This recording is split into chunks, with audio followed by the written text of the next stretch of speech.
Miami Hurricanes and the UCLA Bruins from the Rose Bowl in Pasadena, California, home stadium for UCLA. And as the Bruins come into the stadium, they're looking to rebound from a 5-6 season. But having an opening game against Miami is a little hazardous for a season beginning, because these Hurricanes are tough, and they do carry their own cloud with them right now. But all that aside, they go marching right along. Hello again, everybody. I'm Keith Jackson. The Miami leadership in athletics has been tormented considerably over the last 15 years by a whole series of social and legal missteps within the department and its ranks. But these Miami Hurricanes win road games at an unprecedented pace. And Bob Greasy, as we start this new season with Miami, they come with a new philosophy and a new coach. Well, it's a new era at the university. Butch Davis now takes over, and it's his first ball game, and he says, I want to keep the emotion. I want to keep the fiery attitude, but I want to lose the intimidation. I want to lose the finger pointing and the taunting. He is well liked by these players, and I think he'll get their respect. Miami now lost 7 starters off its defense, whereas UCLA returns 9 from theirs, but their defense last year wasn't very good. Well, their defense was near the bottom in every category in the Pac-10, whereas Miami's defense was the best defense in the nation. Quarterbacks, 2 youngsters today stepping up for the first time as the leaders of their team. Well, you're right. Ryan Collins on the left has waited 4 years. This is a 5th year. He's a 5th-year senior. It's his chance. The team respects him and wants him to play. Ryan Feen, on the other hand, only a 2nd start. He's a 4th-year junior. The thing he has to remember is not to try and win it yourself.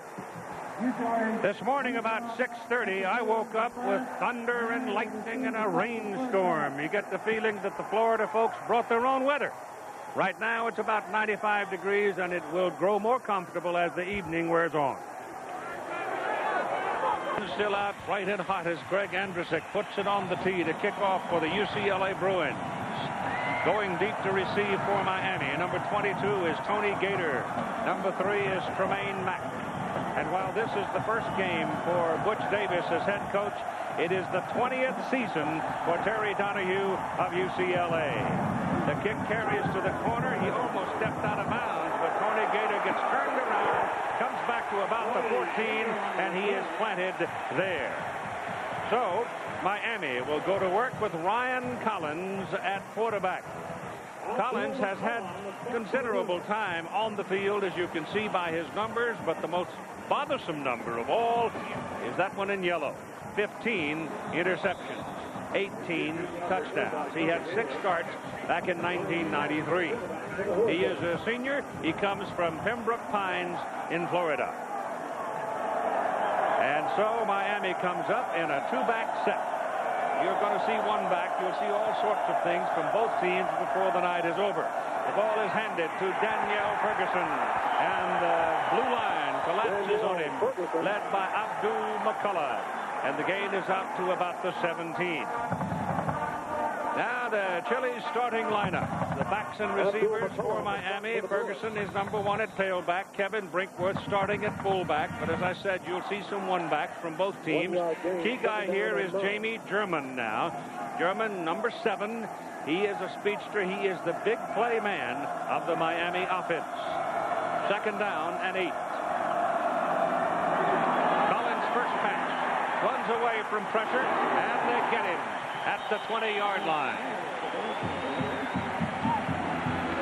Again, it is Abdul McCullough on the tackle for UCLA. The offensive front for Miami, there's been some rebuilding there.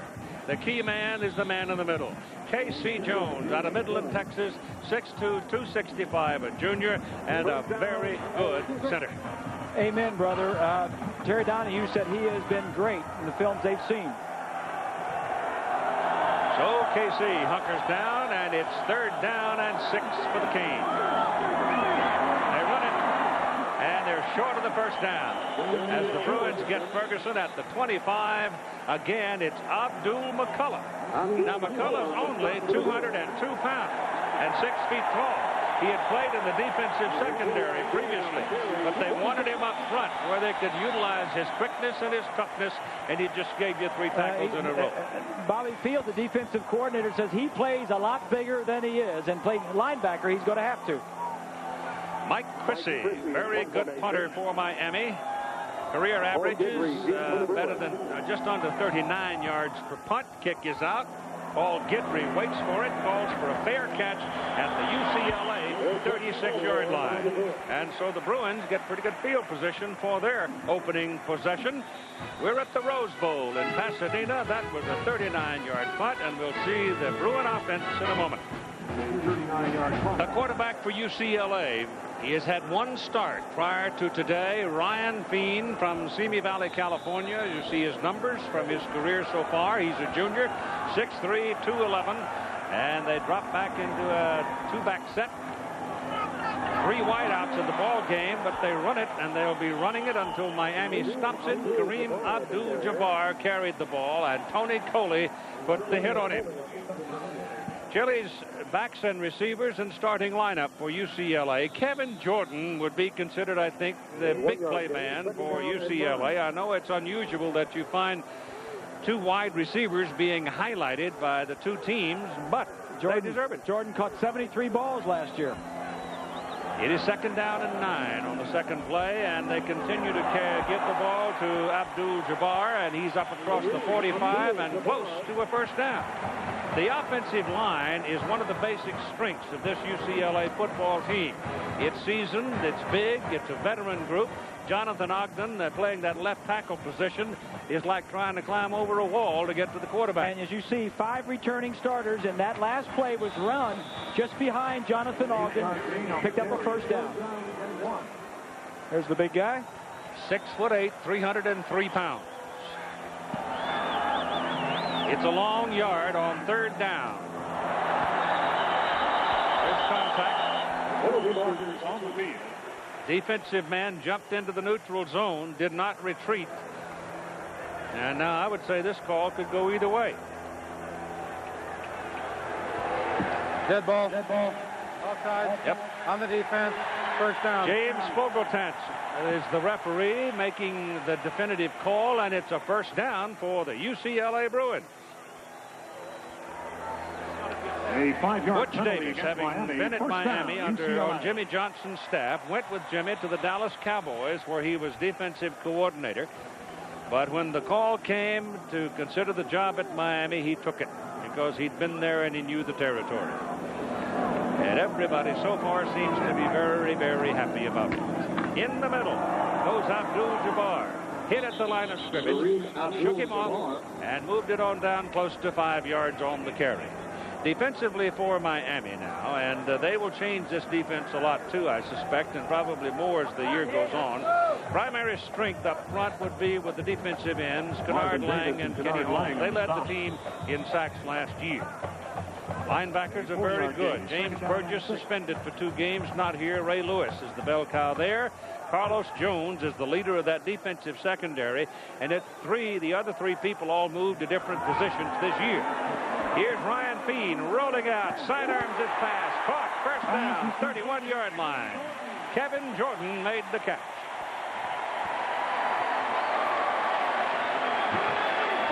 And a nice call, Keith, by Bobby Toledo, the offensive coordinator. They go 3 wide receivers and 1 back. They're changing their personnel. Jordan's going to go down. He's got Carlos Jones one-on-one. Feen, the quarterback, is outside the pocket, has plenty of time to throw it and good vision, and on the run throws it a little low, but still a good completion.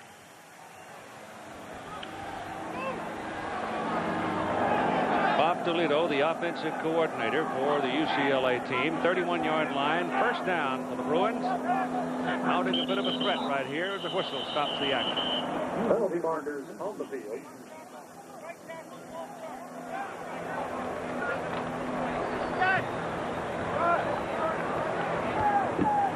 Dead ball. Dead ball. Ball start on the offense. Down remains 1. 5-yard penalty. Bruins pick up a 5-yard penalty for moving. Keith, if you're looking for some stories for the game today for Miami, of course, Ryan Collins on the offense has to be the catalyst. Defensively, they've got to stop UCLA running and make Fiend beat them. UCLA, the offensive line's got to take the pressure off of Fiend, and you got to improve that defense that was one of the worst in the conference last year. Fiend back, throws a swing pass behind Abdul-Jabbar, makes a good catch, makes a good run. Picks up about 4 yards. He got away from Tony Coley, but then there was a rat-a-tat-tat as the rest of the Hurricanes defense got there. Which means poor tackling at the start, and then some good hits, but a little slip screen. I like the start of the drive for UCLA. Some safe passes. You get Ryan Fiend out of the pocket. You let him throw the ball. Didn't have to read anything. Just get out there and use your athleticism. Then a little slip screen. Throw the ball to Abdul-Jabbar on a nice, safe completion. It is 2nd down and 11. Fiend comes this way. Has a man. Throws it to him and taken down at the 26-yard line is Eric Scott. Now a moment with Lynn Swan. Well, Keith, as we look at the UCLA Bruins, we have to consider that they're playing for respect. And one of the things people don't realize as they come into this game ranked number 15 in the nation is that they have a 5-6 record, and they had a number of injuries over the years that have really held this team back. They believe if they're healthy and can stay healthy, they can be a contender. Now, take note of Kevin Jordan. He had knee surgery in February. He still hasn't played up to his capabilities yet in practice. Keith? All right, Swanee, the ball now rests at the 26-yard line where it is 3rd down and about 5. Fiend back. Got a hole up the middle. He's got his first down. And he's all the way to the 11-yard line before Eugene Ridley, the free safety, brings him down. And so Ryan Fiend shows his courage and just pulled it down and took off when he saw all that grass in front of him. Well, from behind the offense, the offensive line got plenty of time, creates a huge hole in front of him. The defensive tackles are not there that Miami had last year. Warren Sapp and Pat Riley went 1 and 2 in the NFL draft, and that is a big weakness for the Hurricanes, those two defensive tackles. And UCLA will run the ball until Miami makes them stop.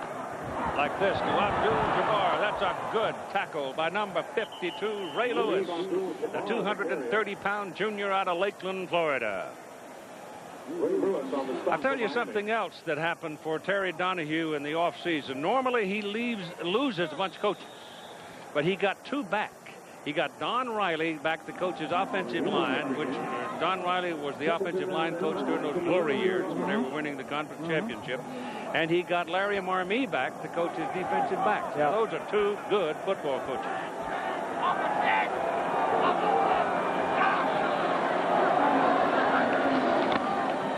Abdul-Jabbar takes it up the middle.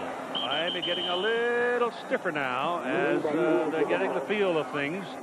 And where the Bruins might like to want to go with Abdul-Jabbar. And they'll be looking now at 3rd down. The ball at the 7-yard line. You mentioned that Kareem Abdul-Jabbar was known as Sharman Shaw last year. No, I have not. Well, he was number 2 in the Pac-10 in rushing. If you just turned in and don't know who Abdul-Jabbar is, right there, it was Sharman Shaw, and gained over 1,200 yards last year on the ground. Terry Donahue says if he runs for 1,400 yards again this year, he'll call him Sir Him. He'll refer to him in whatever manner he prefers. Timeout call. UCLA knocking on the door, but it's 3rd down. They want to talk.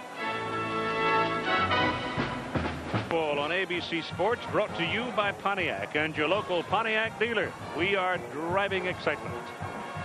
Red Dog beer, bold yet smooth, unusually easy to drink. You're your own dog. MasterCard, it's more than a credit card, it's smart money. And State Farm Insurance. Like a good neighbor, State Farm is there. Well, it's 3rd down. The ball is at the 7-yard line for UCLA. They can get a first down, but I think right now they're thinking end zone more than anything else. Miami will send up 1, 2, 3, 4, 5. They got 6 people that can see the ball. Back it goes out of the shotgun to Fiend. His pass is caught short of the 5-yard line. Pickup is about 1 yard, and they'll be looking at 4th down. Kevin Jordan had no chance because he was covered immediately. The Miami defense is just so quick, Keith, that even if you throw a quick pass to your top receiver, they were on him in a second, and he had no chance to run. Jorn Merton comes into the ball game, the place kicker for UCLA. He was one of the best in the country as a freshman. Had a terrible slump as a sophomore. Went down 12 for 21 last year, but he's been doing very well in the fall practice. So Merton out of Centerville, Virginia, will try a 24-yard field goal. Snap is high, but the placement is good, and the kick is good. And so UCLA, in its first possession, gets the first points of the ball game. At 6 minutes to play in the first quarter, lead 3-0.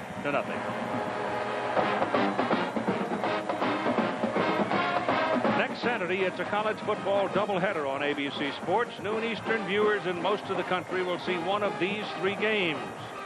And then at 3:30 Eastern, 12:30 Pacific, the Fighting Irish of Notre Dame go into West Lafayette against Purdue. And then at 4 Pacific, on the West Coast only, UCLA will be playing BYU. So check your local listing for the game in your area. Call your local cable operator for the games available on pay-per-view next Saturday here on ABC Sports. And in case you didn't hear, Northwestern beat Notre Dame today. And so the Irish are going into West Lafayette against a bunch of Boilermakers that would love to do the same thing to them. They beat West Virginia today. How many points do you think? And Morgan on the road. How many points do you think Purdue will be favored in that one? Oh, I don't know. 20, 21, 22. Yeah. Sure. Lord of mercy. I don't know. Jim Coletto, though, has done a great job at Purdue. He's been there 5 years, and he's turned that program around. The other game that really startled me today was the way Air Force handled BYU. Yes. Really handled it. The Bruins go 57 yards in 12 plays. There's a penalty flag on the field as they kick it off to Tony Gator. And Gator is whacked down at the 15-yard line. It's a bad choice by Tony Gator. He was 5 yards in the end zone and tried to bring it out and did not get back to the 20-yard line. Larry Atkins on the stop for the Bruins. I think we may get a re-kick here because the Bruins may yes, they did. They fouled on the kickoff.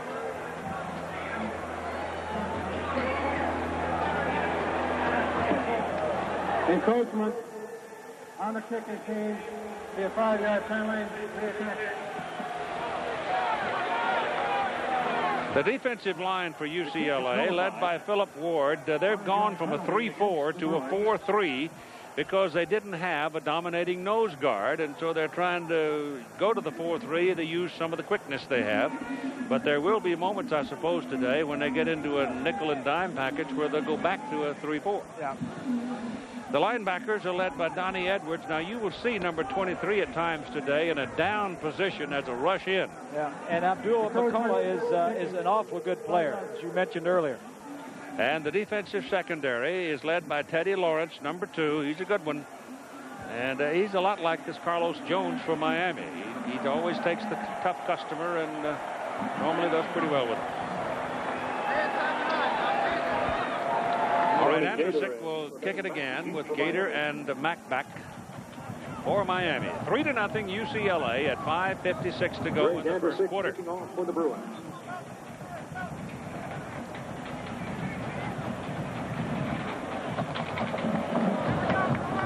Ball put back on the 30-yard line. Andrusik. He's going to left foot it down the road. Gets a lot of air under it. Drives that all the way back to the 1-yard line. Nice Gator. Yep. And Gator gets a little more out of this return up to the 23-yard line. A nice kick. He's kicking it into the corner, which really narrows the return area for the University of Miami, and they gained about 5 or 6 yards on that re-kick. So let's see if Miami comes out with any offensive changes for this possession. Ryan Collins is the quarterback. Number 1 is in there, and he goes into a single back set this time. Got a slot and a wide man at the top of the picture and a wide man at the bottom. That's German up there at the top. Long-legged flyer. Hand it to Ferguson. Blocking's good on the corner, and he dances outside for a good run up to the 39-yard line on a first down. Danielle Ferguson making his first start as a Hurricane. Also, Keith, he played in a backup role last year, and Hurricanes got a lot of good running backs on this ball club. Didn't Ferguson come out of Southbridge? Out of Columbus High School. Columbus High School. He played with Brian, didn't he? Yes, he did. Son. Interesting story about those two. First down, the ball just short of the 40-yard line. This time Ferguson is caught behind the line of scrimmage. Number 77, Grady Stretch, takes him down. And at that alignment, he was a nose guard. Now let's spend a moment with John Saunders. How you doing, John? Keith, college football started. I'm doing very well, but two teams out of the top 25 not doing quite as well. They've already lost to unranked teams today, and Vandy trying to do the same to Alabama. It was 7-0. Brian Bergdorf, though, runs it in and ties the game up. That's where it stands at 7 apiece. Auburn, meanwhile, is leading Ole Miss 20-10. Back to you. Thank you, John. Here we go with a pass to the sideline. Bruin coverage is too late getting there. It's caught by German. Jamie German is 183 pounds, 6-footer, and he can motor if you give him a little room. Paul Guidry was giving him a cushion and couldn't get there in time to get under the ball. So that's going to be a pickup of about 7 yards. The Hurricanes do have some receivers, Keith, with some speed. They graduated a couple receivers, but it seems like the Hurricanes always have some other speed guys to fill in, and German has that speed.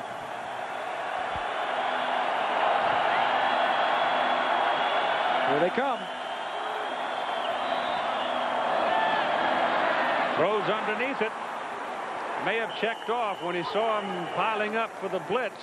And he goes right down the middle to Chris C. Jones. And the pass is good for a first down at the UCLA 42-yard line. Here's the fake of the linebackers right here. But as they pull out, watch over here as the Jones is just going to sneak right over the center. Collins gets back, lets everything clear out. Nice timing, nice distribution of the receivers on that one. Ferguson carries the ball on first down and picks up 4 yards, moving it inside the 38 with 3 minutes and 50 seconds to go in the first quarter. And UCLA, which has had one possession, leading in the ball game 3-0. 5-yard gain on the carry, 2nd down and 5. New terminology, Keith. All the offensive is new terminology. It's even a new huddle. You guys had to learn up where to line up in the spring. Pass. Again, that's the second time that pattern has been used and the second time that it's worked. Ball thrown to German right in front of Teddy Lawrence. Jamie German.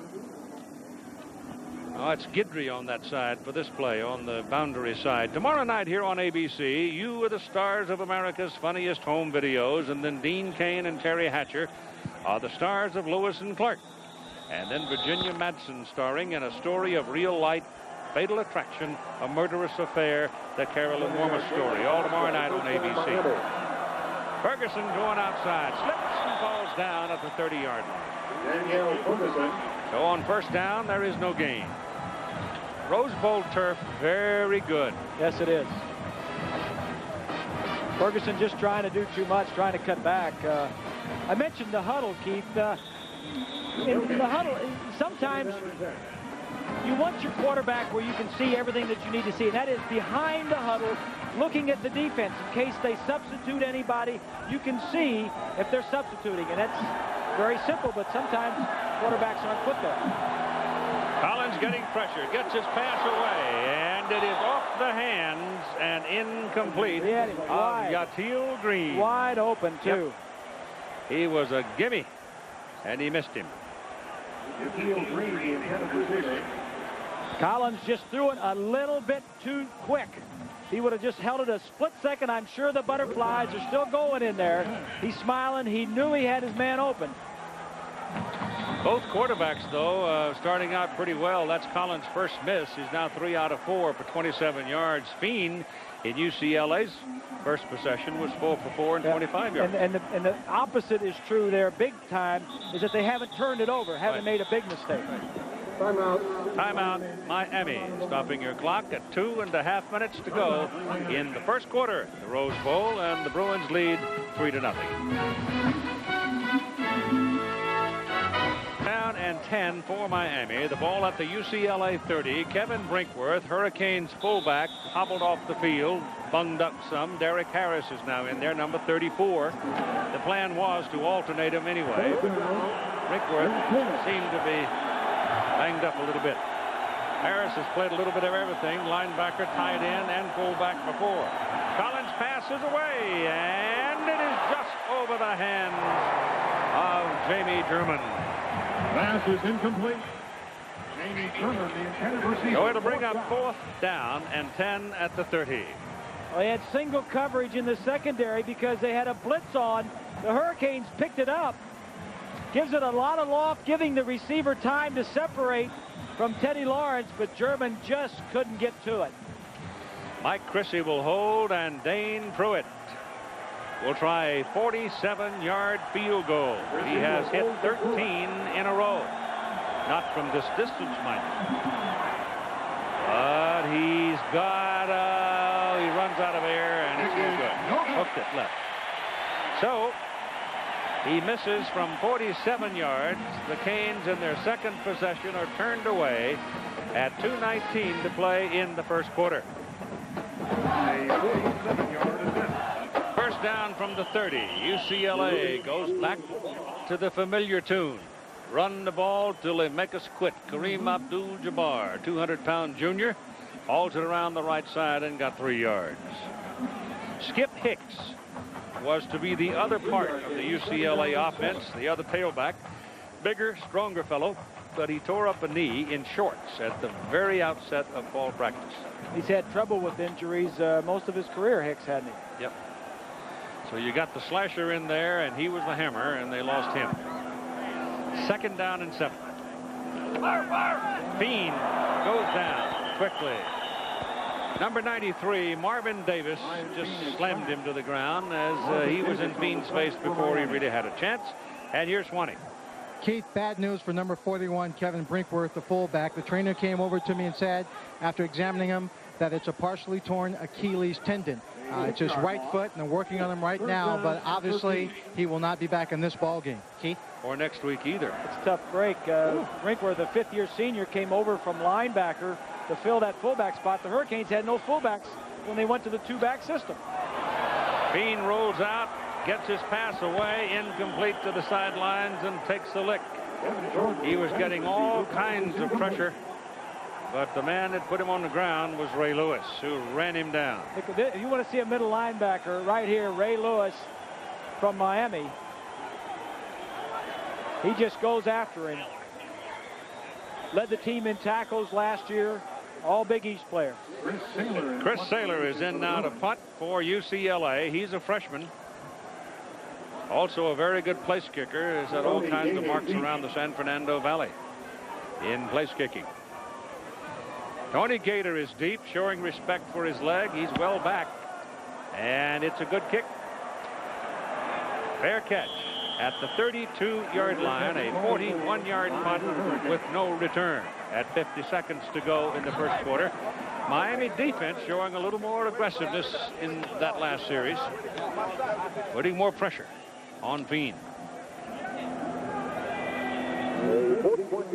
Collins out now, as Miami gets a fairly good starting point for this possession, their own 32.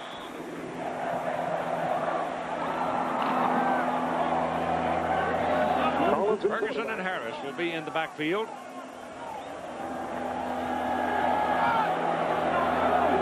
UCLA showing a 4-3 alignment defensively, and Collins back with no pressure. The pass is incomplete, off the hands of the intended receiver, Gerard Defness. Collins put a little heat on it, but just didn't reel it in. No, he just didn't catch it. Collins went to the right man, had the good speed on the ball. Daphnis just didn't pull it in. Tight ends, I guess, around Miami aren't used to being thrown all the balls. He only caught 9 passes last year. You just saw the Grambling score. They're leading comfortably. One of the wonderful people of my life is about to close within 2 games of 400 wins. Eddie Robinson, 76 years of age. Danielle Ferguson gets away. They're going to call him down. Going to call him down back inside the 30-yard line. I thought he was down on one knee, but he was wiggling all the time, squirted loose, and almost had a big play. You mentioned that Danielle went to Columbus High School with Brian, my son. About 5 years ago, they're playing a junior varsity game, and you know, at those games, you can go right down to the sideline. Danielle's mom is a police officer. She's there in full dress blue. They run a sweep around the bench. Danielle breaks a couple of tackles, and he takes off for the goal line, and his mom is running right alongside him on the outside, and she's the closest person to him, 65 yards and a touchdown, and they're celebrating together in the end zone. Now I know where he got his speed. 3-0 UCLA. Back with more between Miami and UCLA after this word from our ABC station. Play at the Rose Bowl in Pasadena, California, with the UCLA Bruins leading Miami 3-0. They're playing on real grass, and the sun is slowly settling down. The moon rising in the vicinity of the San Gabriels, and it's been another hot day. It's been hot for 2 weeks now. We had thunderstorms this morning. May have some more tonight. There's a flood watch up in the high desert country. 3rd down and 13 now for Miami as Collins is chased out of the pocket, throws a wounded goose. And, oh, my goodness, he's lucky to get that ball back. That'll go as an incomplete forward pass. He was trying to get it off to Derek Harris. Somebody had him by the shirt tail, and he just threw that thing up in the air. Well, from behind the UCLA, from the Miami, UCLA was up there faking blitz. Miami was a little bit confused, so the pass protection was a little mixed up. Very dangerous to try to make something out of nothing. That's the competitive spirit of Collins, but you got to know when to take it and just go down with it. Mike Chrissy to punt. Kick is away. First one was 39 yards. A fair catch is called, and they called it rather late in the scheme of things. Paul Guidry, though, gets away with it, handles it cleanly, a 39-yard punt. Here's a look at the numbers after the first quarter. Everything is about the same. The rushing yards, passing yards, total yardage is about the same. UCLA had one drive of 12 plays, their first drive when they got their field goal. But other than that, quarterbacks, no turnovers yet for either quarterback. Not a great start, but a safe start for both quarterbacks. It's Fiend at quarterback, Abdul-Jabbar tailback, and Jarvis Watson, a freshman, is the fullback. All freshmen. All 3 fullbacks are freshmen. That pass is winged out to the sidelines, and again, the quarterback is lucky to get it back, yes, because Carlos Jones had his hands on that baby. The pass intended for Kevin Jordan. Jones makes the catch. It's a see you later. Carlos Jones, and Fiend is talking to Jordan about the timing.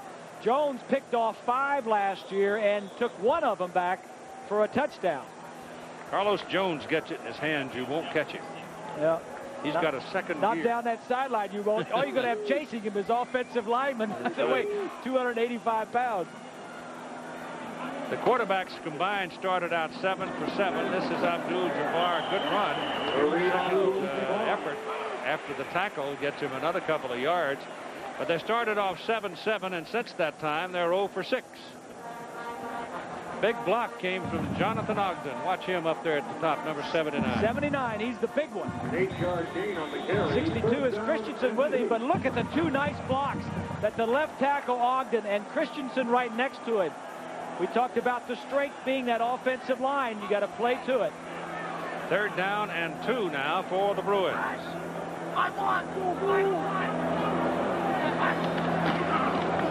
He gives it to Abdul-Jabbar, and behind that offensive line, there's just enough surge, it appears, as the linesman marks it.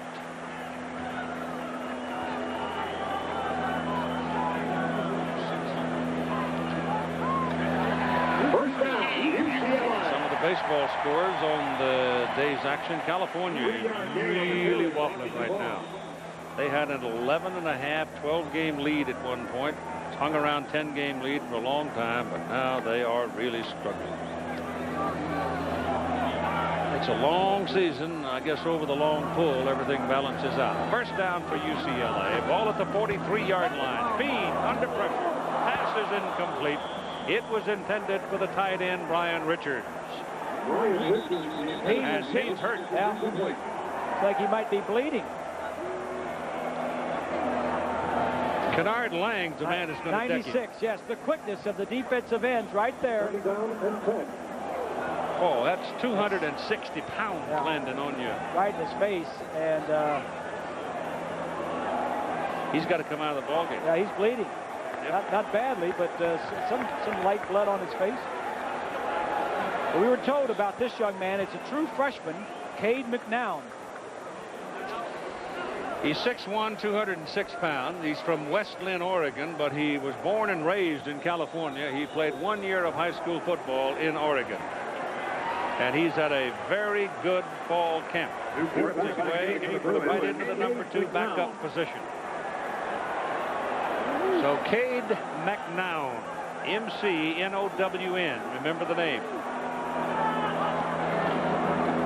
Gives the ball to Abdul-Jabbar, the left side of the line. Gives him some room, 6 yards worth at least. Oh, I'll tell you, that Christensen and Ogden and Flanagan are moving things over there, aren't they? And against a good defense. There's a look at. See, he's got the cut chin now. Yeah. I was looking at you the other day, though. I still haven't found the cut on your chin. I got one on my chin. Yeah. I remember that same spot. That's one of those war scars right there. He's all right, Grandma. Your quarterbacks are supposed to have that. Yeah. It means they're involved. They don't want to get that involved. The left-hander, McNown, gets his pass away. The pass is complete. And you can move the chains. UCLA first down as Brian Richards, the tight end, suddenly gets involved with the ball game. Ray Lewis, middle linebacker. It's a tight end delay. It's a nice call. A first pass of the collegiate career of this McNown, the true freshman. Just an easy pass, and that man right there is a 3-year starter. He started as a true freshman at the University of Miami. Just at the 41-yard line.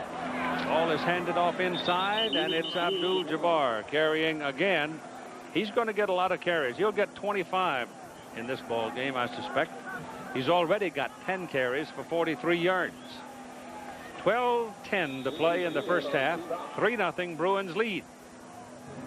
There's the Miami defense. This is what they did last year, Keith. In the nation, they were first in scoring, total defense, and pass defense, and 7th in the nation in rushing. They only gave up 97 yards a game last year. 7 starters, though, not on the field here today. Oh, boy. The blitz was coming, and Abdul-Jabbar got hammered by Ray Lewis. And let us go now to John Saunders. Well, Keith, as you know, a lot of changes on the Colorado offense, including the loss of Cordell Stewart. He's moved on. Coy Detmer, though, his replacement. Nice job there on the pass to Ray Caruth. 17 yards, and the Buffs have a 10-0 lead on the road. And now let's take it back to you, Keith. I'll tell you, it's amazing. You look at Detmer, and you don't think he's that strong, but he can burn your fingers at 30 yards. He's strong. McNown now gets the heat, gets the pass away. He took a lick. They plant him, but he completed his pass, and he gets up. He was hit again by number 96, Kennard Lang. So Kennard, here's the play before. This is Ray Lewis on a blitz. Now he runs past the line. He gives up on the quarterback, finds the ball very quickly, says it's going to be a running play. And here is the quarterback, McNown, getting hit by Lang, number 96. The Hurricanes are laying out some whops. Now this pass was completed to Milner, but it is short of the first down, obviously, and it brings up 4th and 7. And here's Chris Saylor in for a field goal try. No, he's going to punt it. He's going to punt it. Every time I see him, I think in terms of field goal, and every time I see his name, I think field goal, but he hit that one right up the silo, and it takes a UCLA bounce, and it rolls all the way down to the 4-yard line. They hit about the 30 and then rolled inside the 10. Yeah. So it's Miami's ball just inside the 5. We'll be back after this word from our ABC station.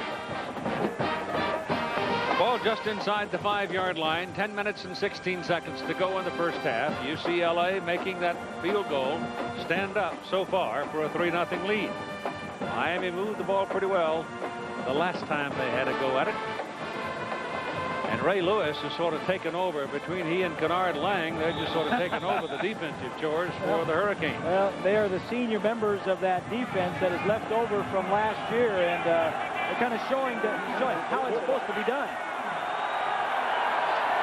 Casey Jones snaps the ball. Ryan Collins turns and gives it to Danielle Ferguson, and the 210-pound junior will move it out close to the 10. Here's Lynn Swan. Keith, Brian Feen has a lacerated chin, so what they did was they put a hard cup chin strap over it, bandaged it up, and they think what they'll have to do at halftime is put in a couple of sutures. It'll be interesting to note that while he was standing here just a moment ago, they were suturing up his jersey also because they ripped a hole in it. But he will go back into the ball game in this half, Keith. They wouldn't suture up a wide receiver uniform, would they, Lynn? No, they wouldn't. It would just continue to get torn and ripped. Second down and 6. This is Ferguson finding a first down up near the 20-yard line. So some good hard running by Danielle. You look around at the Miami offense and you find a few Texans.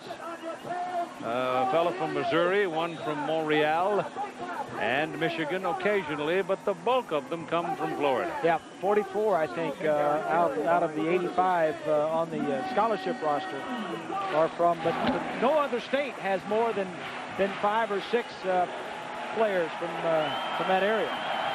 It's a first down for the Canes at their own 19-yard line, and this is Ferguson again, and this time he paid his dues as he turned upfield. He really took a lick from the Bruin defense. You know, Keith, you mentioned the temperature and the shades coming over the field now. It's going to help the players, but it's still awfully hot out there, and you're going to see a lot of substituting going on, or the fourth quarter is going to be a vital quarter in the outcome of this ball game.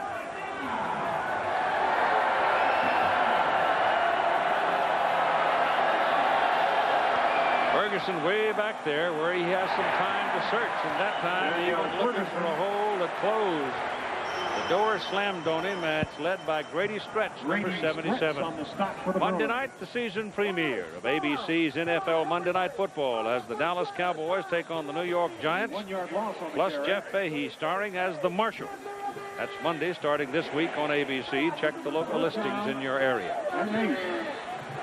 Put the ball at the 21 and call it third down and 7. And timeout. That's the second one for Miami, so they've got one left with 7:56 to play in the first half.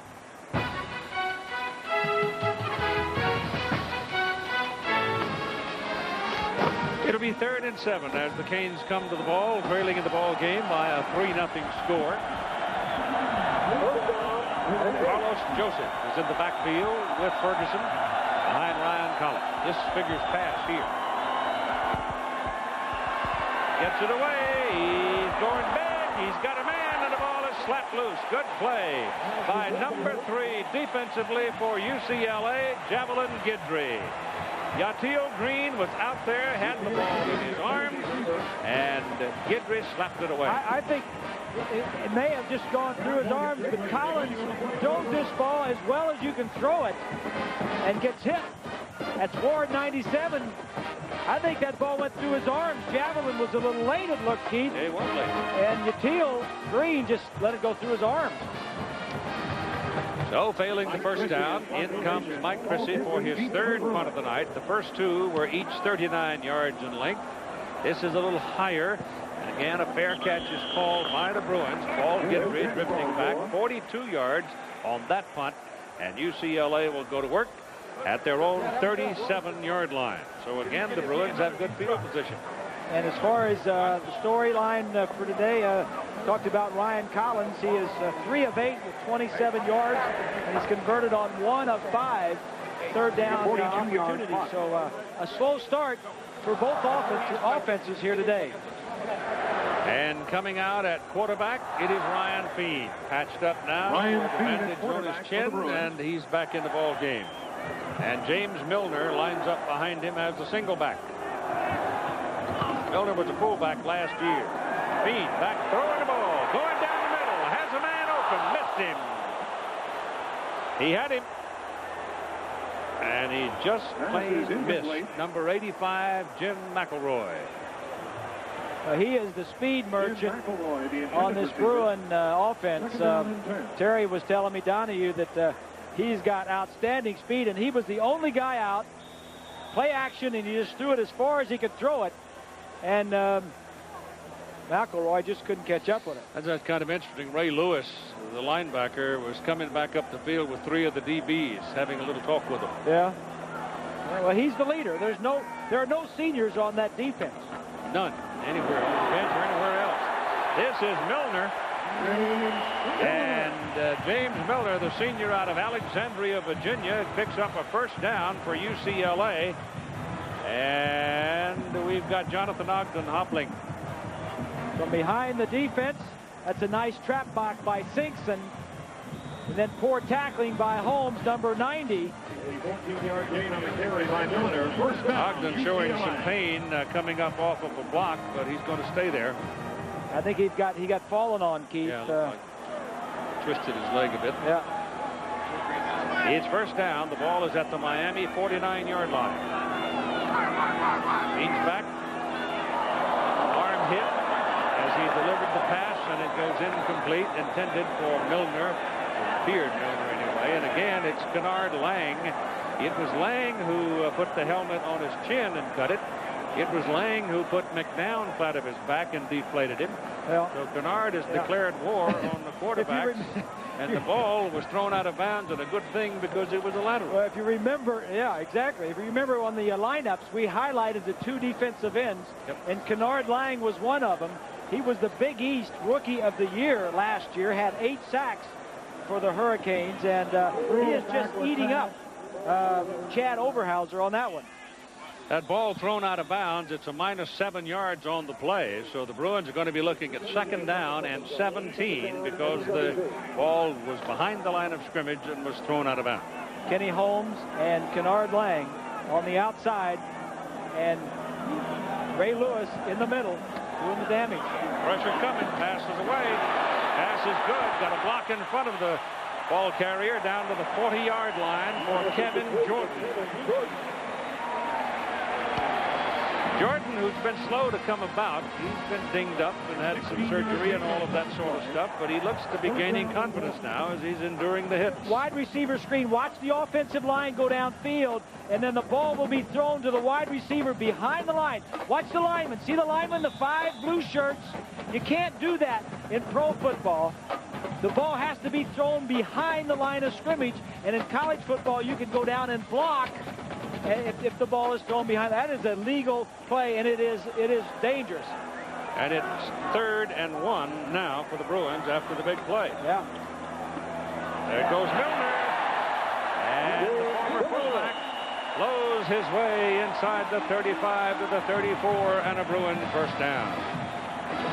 I think James was surprised that he popped through the line and got that free.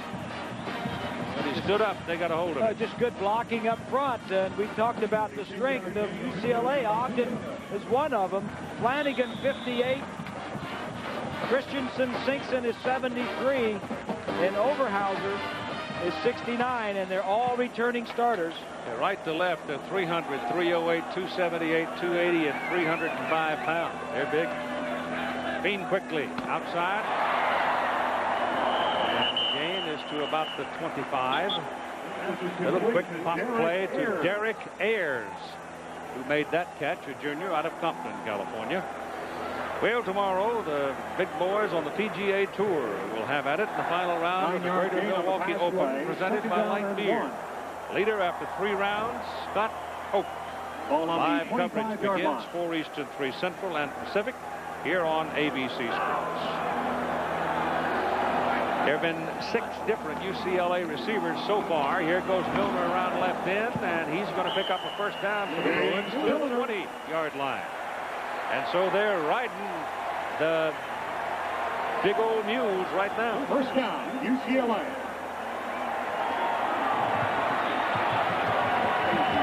Milner has carried 3 times, gained 14, 7, and 5, respectively, on those 3 carries. So first down at the Miami 20 with 5 minutes to play in the first half. UCLA leading 3-0.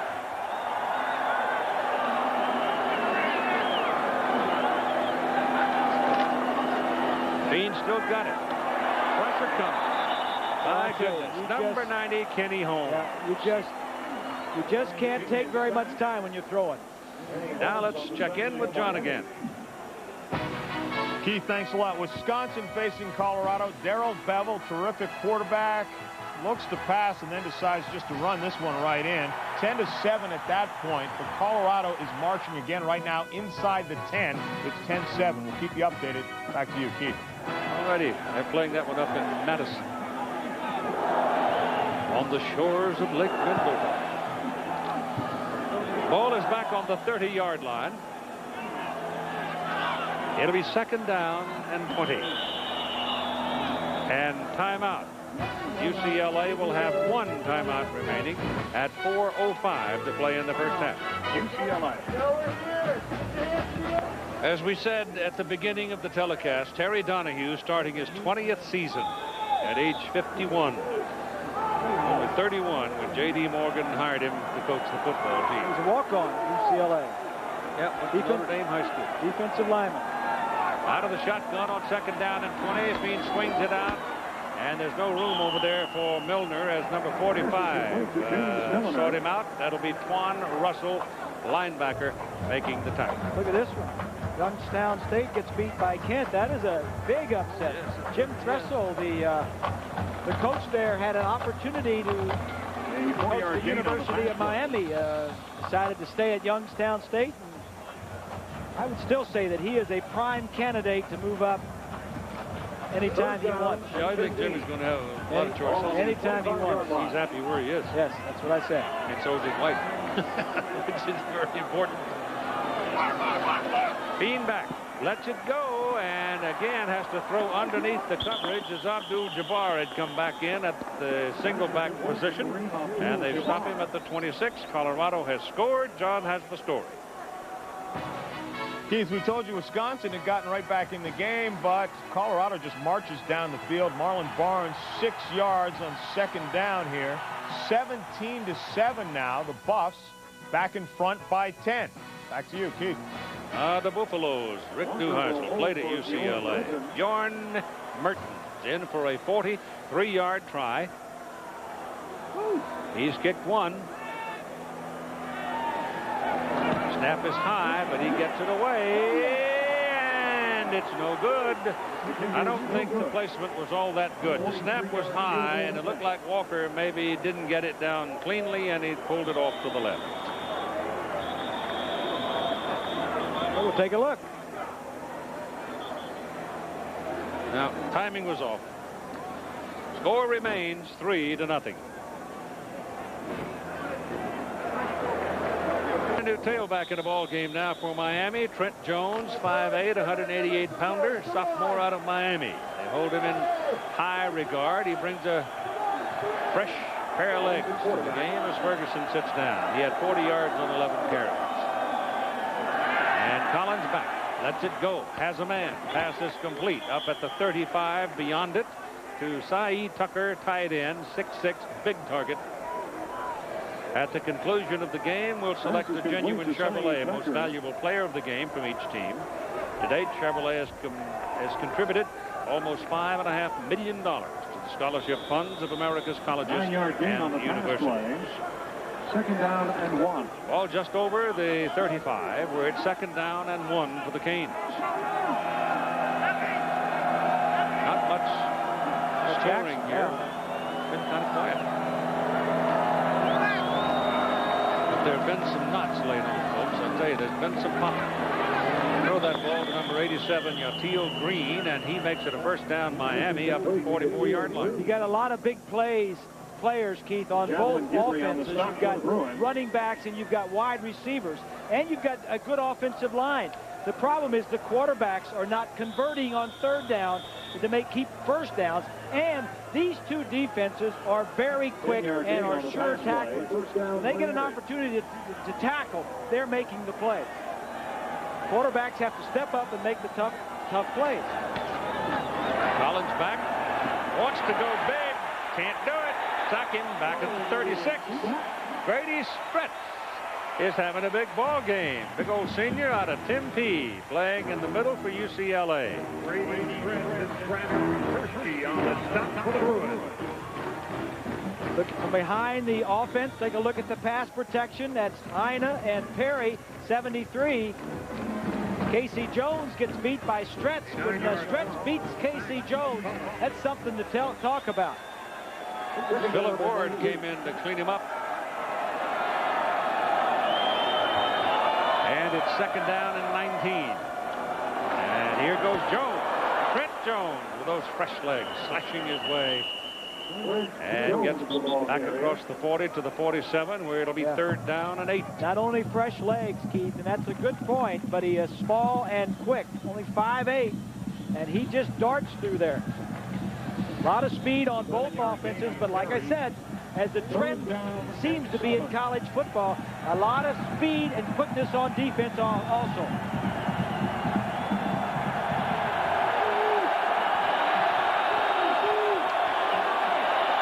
They get third and 7. Here they come.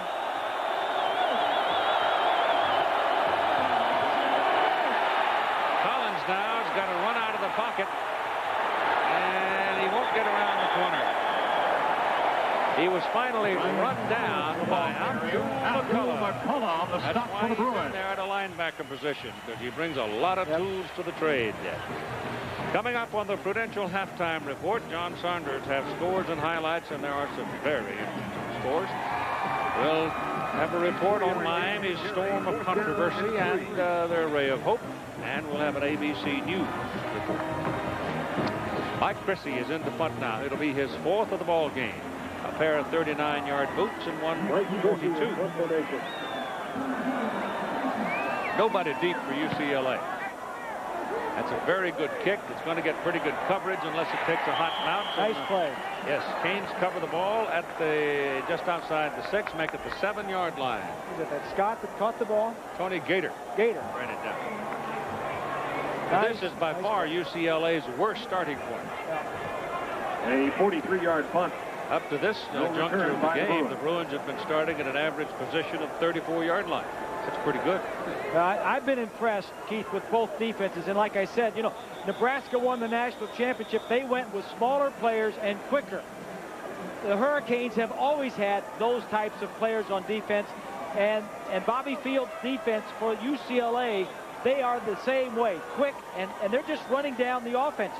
The quarterbacks need continuity. They need to keep these drives going and make plays.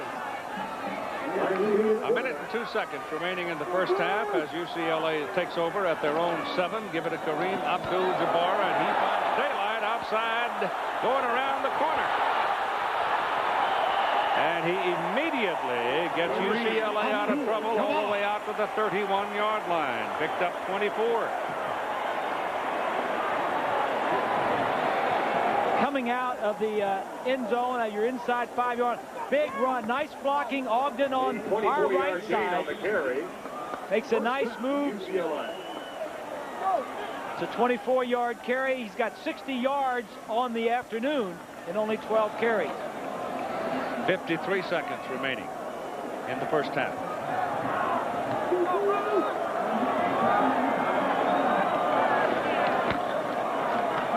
Same man. Another big hole. He's just running through people. Looks like the Miami defense is tiring. Does. He ran through 3 or 4 sets of arms there and makes it a first down up at near the 45.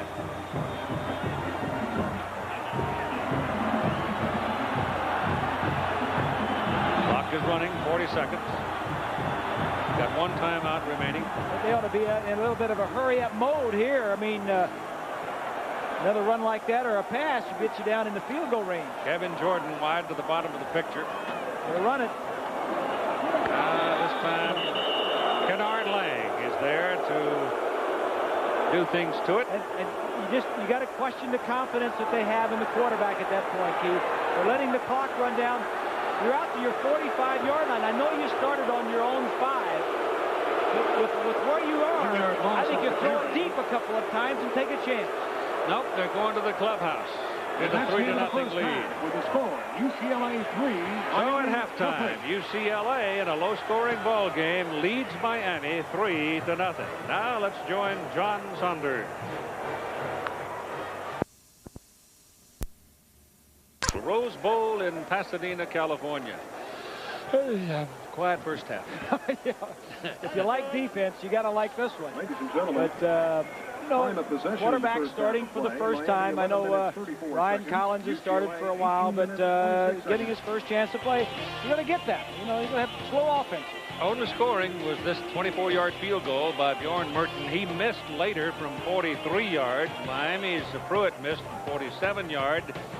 Here is a big play by Kennard Lang as he belts the Bruin quarterback Ryan Feen, puts him on the ground and opens up his chin. Lewis kicking off for Miami. Ray Lewis had a big first half for the Canes defense, blitzing here. He's an outstanding football player in every sense of the word, so he's had a big first half. And the Miami defense seemed to get a little mo in second quarter of play. They got a little momentum going for them, whereas the UCLA ground game, I thought, moved the ball fairly efficiently. Yes, they did. Pruitt will kick off as the Bruins had won the toss at the outset, elected to take it on the second half kickoff, so he'll be kicking it off to Eric Scott and Jim McElroy.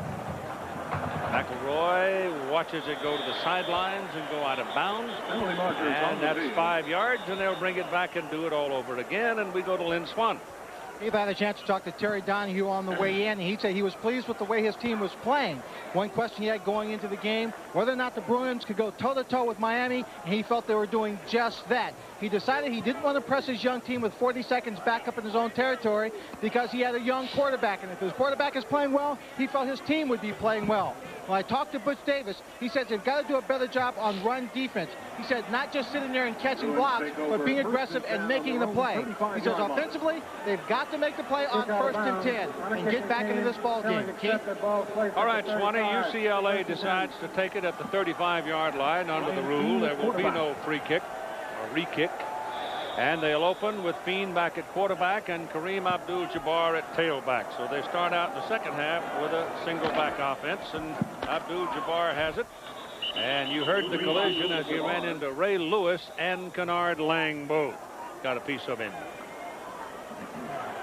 Halftime, not much for Miami on the left side. Those numbers are anemic offensively. UCLA, not a lot better, but look at the rushing yards. 89 yards rushing.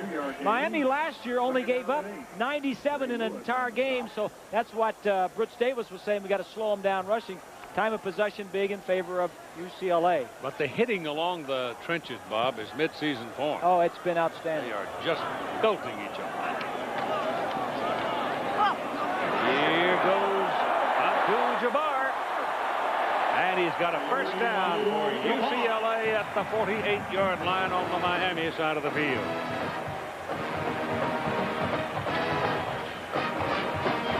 Here's UCLA. They scored on their first drive, and then they didn't do anything. They had the ball 5 possessions.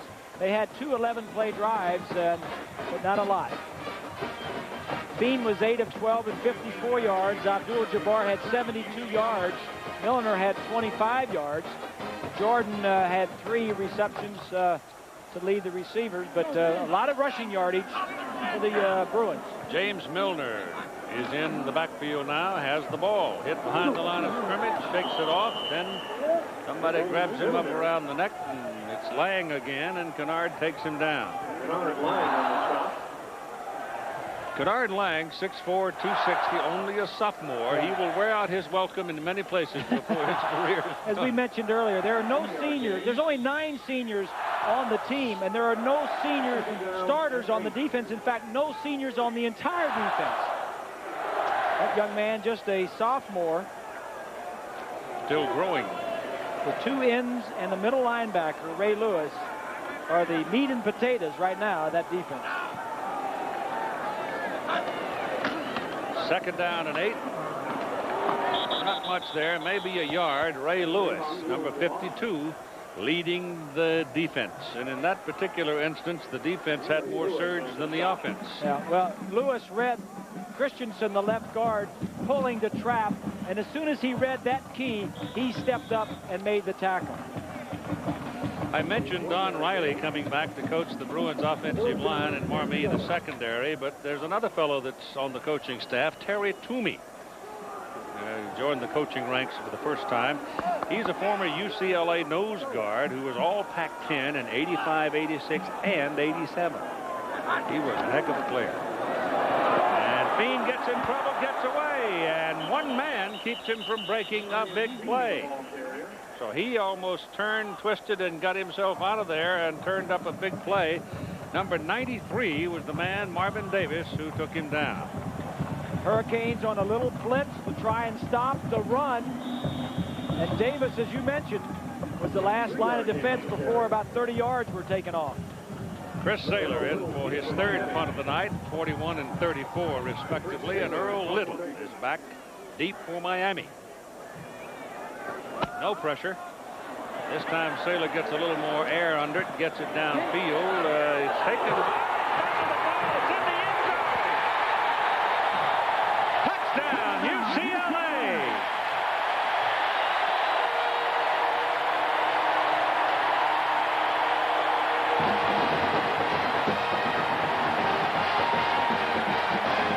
Abdul McCullough covered the ball.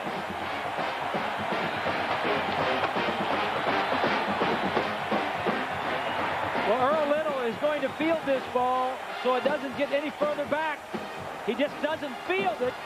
And McCullough, who has played a great game to this point, gets the touchdown. Burton for the extra point. And the Miami bench is stunned by that sudden turn of events. They don't have enough players out there, do they? I don't think No, so. they're one short on the right. Well, they can take the penalty. It won't make much difference. Take a 5-yard delay of game and then get the man in. Well, you had the 11th man start in right there, and the holder waved him off. You know, I think that's a good move because you don't use your timeout. And you've got a good kicker in Merton, so all you lose is 5 yards. You'd much rather lose the 5 yards than a timeout at this point. Sure, absolutely. So they'll just try the extra point from the 15-yard line.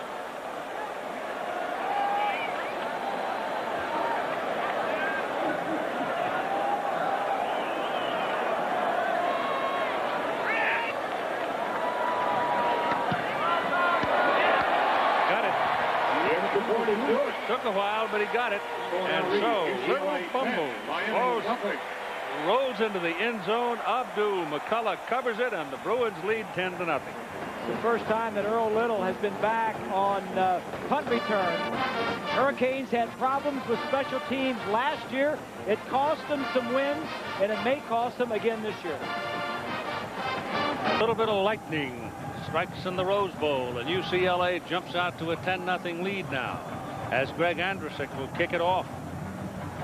Gator and Mack will wait for it. And the lights are on at the Rose Bowl, starting the second half of play.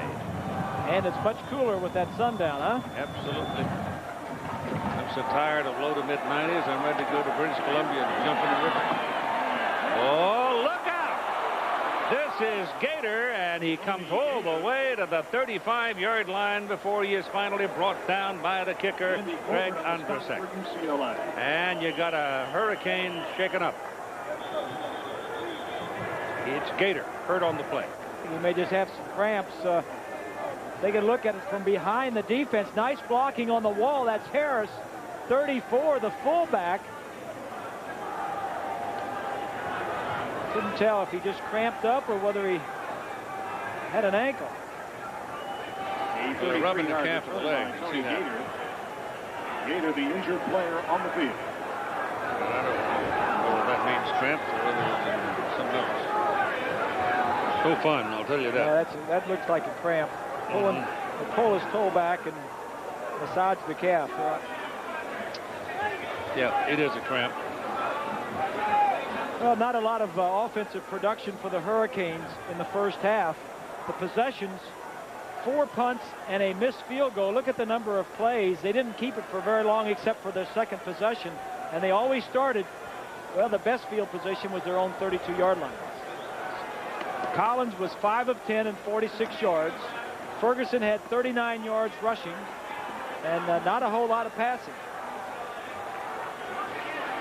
Collins started the ball game at 3 for 3. Then he went 0 for 5, and then he closed out the half 2 for 2. So he winds up 5 for 10. And this is by far the best, well, not so by far, but considerably the best starting point that Miami has had so far in this ball game. And they started with 2 backs. Daniel Ferguson, the tailback, number 1, and Derek Harris, number 34, with Ryan Collins, the quarterback. And Collins comes off quickly throwing, and it is incomplete. Paul Gibney was diving for it, but I think I heard the whistle before the ball got away. I think that ball also was tipped at the line of scrimmage. Here's James Fogeltantz, who is the referee. Dead ball. Penalty before the snap. Ball start on the offense. Be 5 yards. Repeat, first down.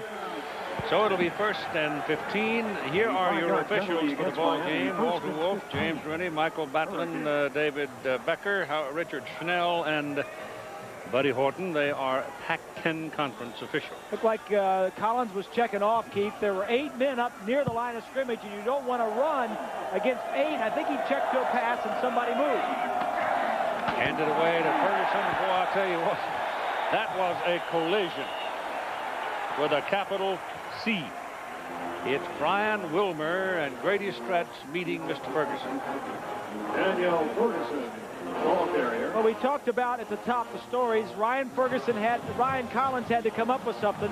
Only 44 yards in the first half. Stop UCLA running. The defense has to do that. They have not done that. That 89 yards in one half is very good. And for UCLA, the offensive line take the pressure off of Fiend.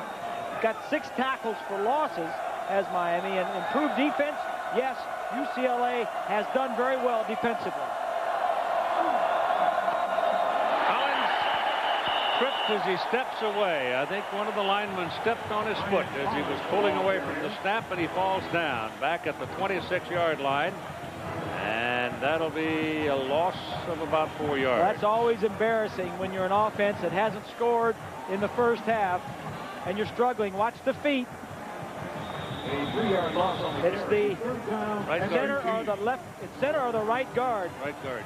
That steps on his foot. Actually, it was a tackle, wasn't it? Ina, Jay Ina, number 61. No, the tackle couldn't step that far over. I think Ina's in there because 61 would have stepped on him. Anyway, whatever. There's a loss of 4 yards. 3rd down now.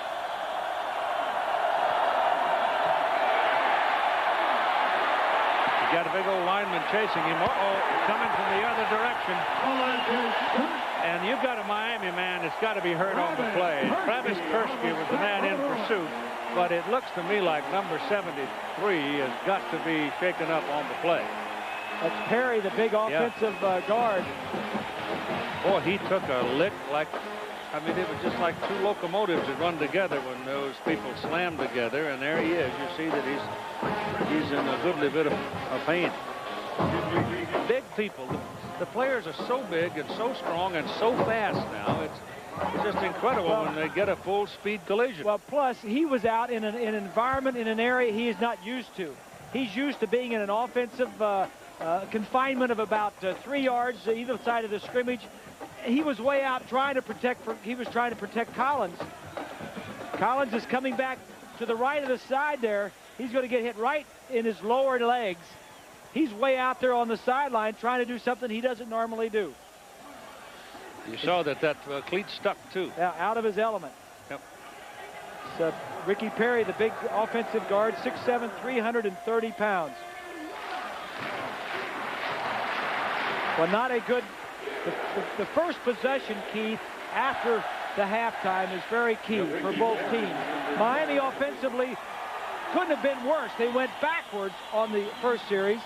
UCLA didn't do a lot, but they got the fumbled... the muff kick for the touchdown. Ricky Perry of the Hurricanes. So the momentum is swinging over to the Bruins.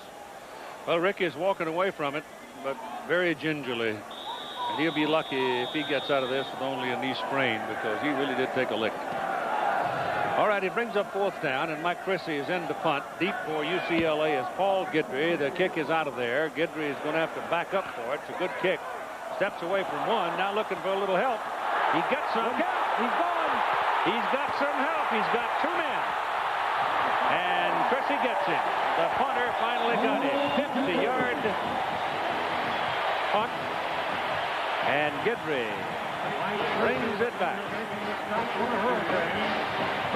So the Bruins are hot now. They jump on the little fumble and get it in the end zone for a touchdown to lead 10-0, and now they get a big punt return. People talk about offense, and they see who you're starting on offense, and they talk about defense all the time.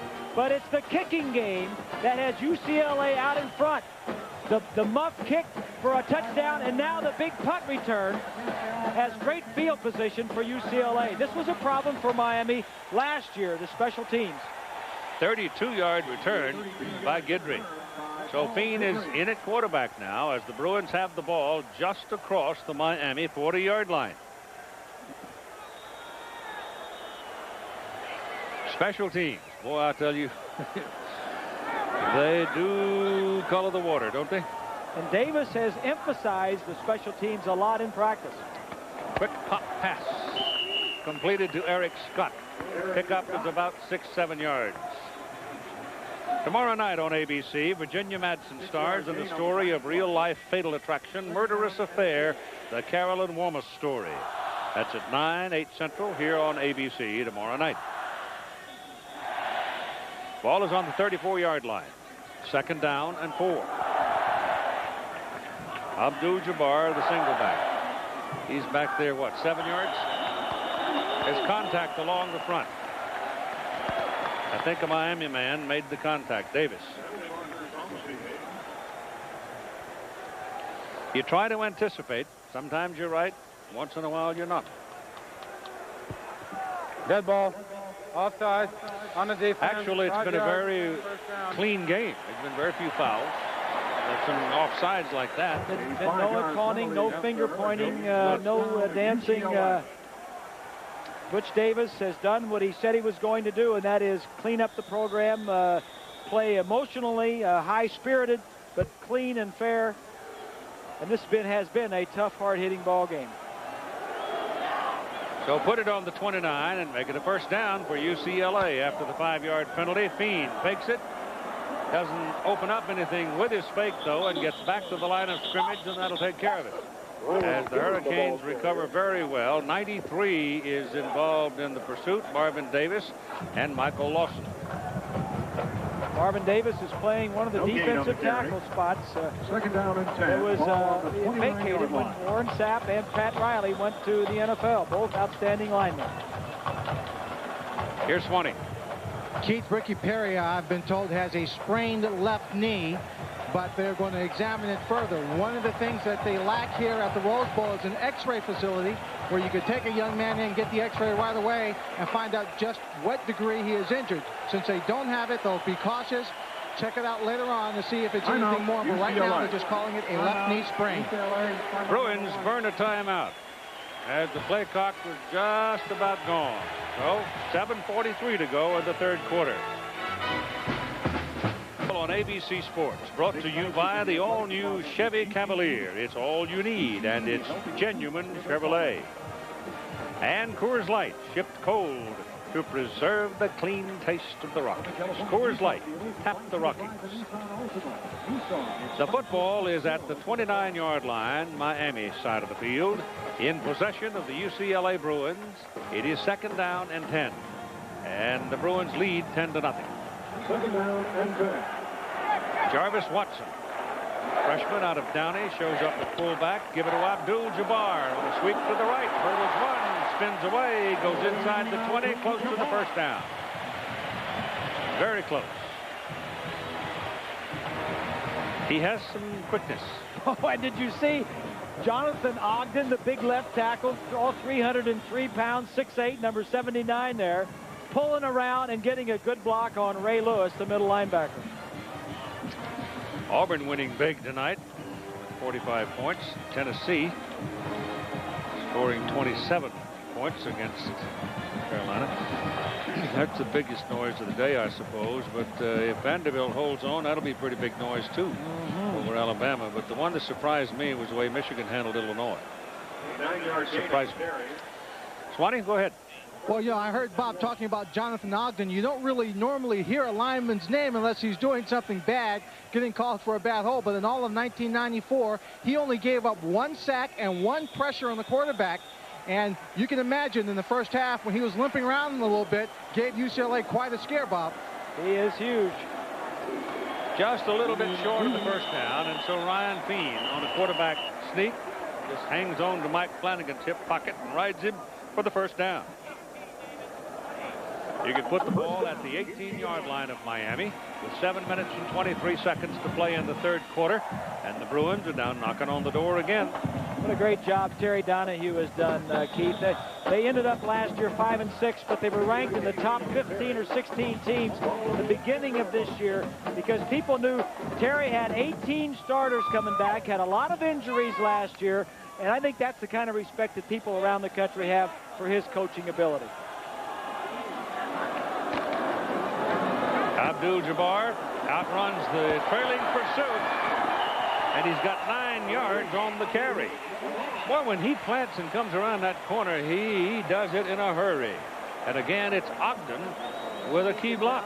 And what he does, Keith, he sits out on the far side of that whoever is pulling. Ogden on this instance was pulling. He averaged over 110 yards a game last year. He had 7 100 rushing yard games.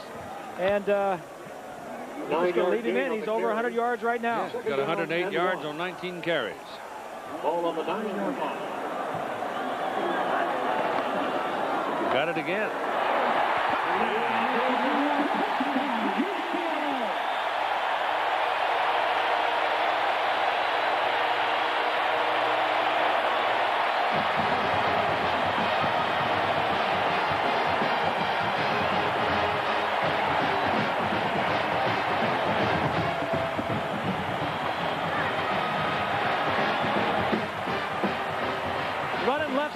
Behind Christensen and Ogden. Look at Ogden.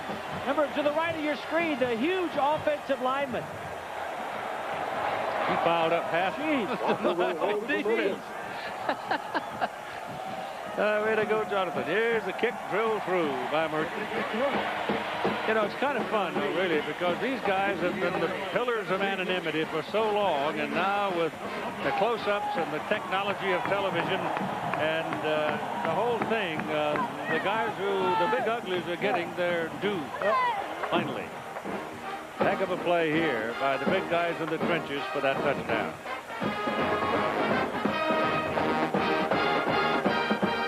All right, Greg Andrusek, who's from Honolulu and getting a workout tonight, will kick off again to Tremaine Mack and Trent Jones at 6:16 to go in the third quarter. 17-0 UCLA.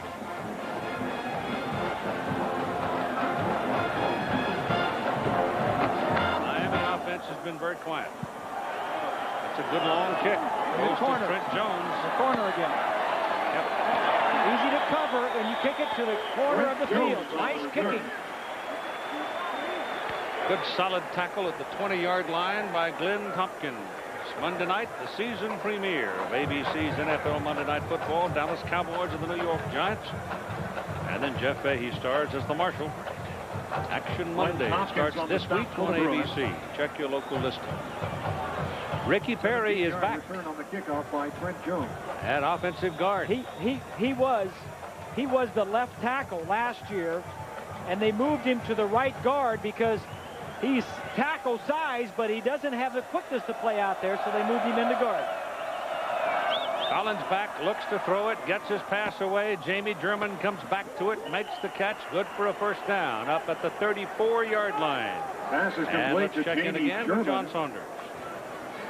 Keith, Alabama's in a struggle with Vanderbilt. 2nd and 8 here in the third quarter. Brian Bergdorf is picked off by Sean Stuckey. And then he takes off 18 yards, gets it down to the 8. It sets up a Steve Yenner field goal. And right now, Vandy has the lead, 13-10. Bergdorf picked off 4 times. Keith. 4 times. Huh? Yeah. First down for the Canes, just short of the 35. And again, Collins back throwing. Throws over to this side to the fullback, Carlos Joseph.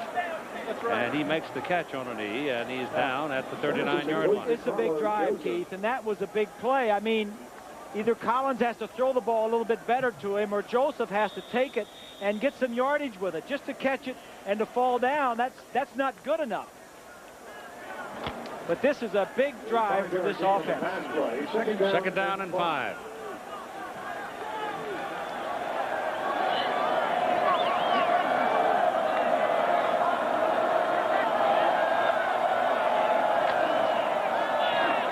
This is Ferguson. Ran through 2 tacklers and runs across midfield for a Miami first down. So Ferguson hits in with some authority and makes it Canes ball at the UCLA 49-yard line.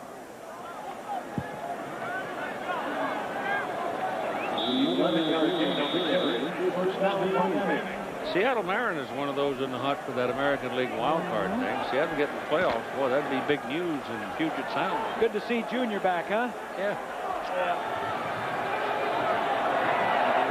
On first down from the 49, UCLA, Collins looking and going to the sidelines for German again, and Jamie's taken down at the 33 by Teddy Lawrence, but he turned back into the ball, and he's bigger than Lawrence, so he was able to shield the ball away from Lawrence and make the catch. Keith, the strength of this offense, the Miami offense, the last 5, 6, 7 years has been the wide receivers.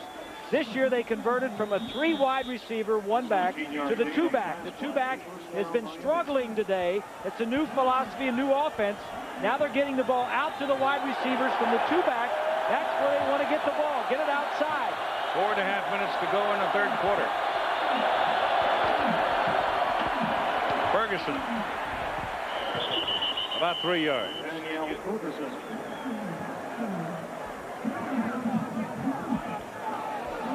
You know whose name I have not called all night? Donnie Edwards. He's made a couple of plays. Donnie Edwards, the All-American candidate, the linebacker, number 23. There he is. Playing in a pass circumstance, he becomes a down defensive end, rushman. Second down, 7.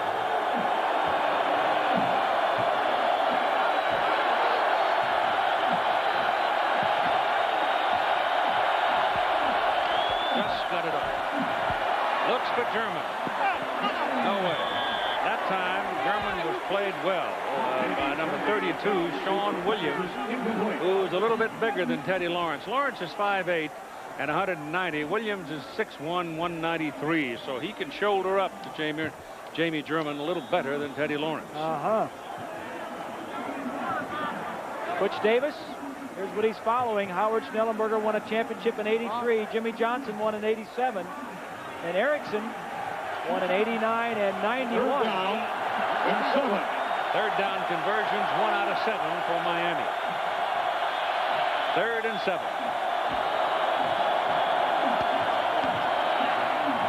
Corner. No.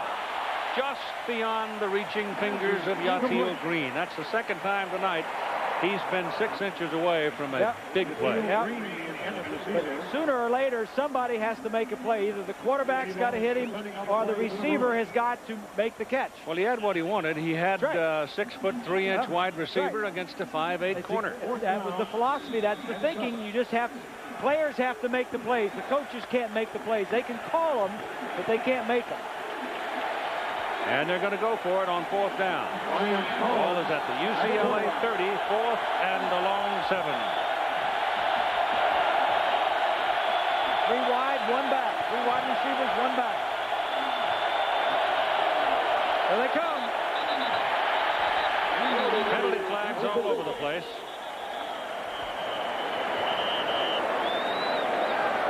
Cy Tucker take off too soon? Might have been. Somebody got out there in a hurry. If that's the case, it'll cost them 5. Dead ball foul. Snap. False start on the offense. That'll bring the punting team on the field. 4th down. On 4th and a long 7, Butch Davis was going for it. Now add 5 yards onto it, and it really doesn't make any sense. Mike Chrissy in punt formation. So here comes Mike Chrissy into the game.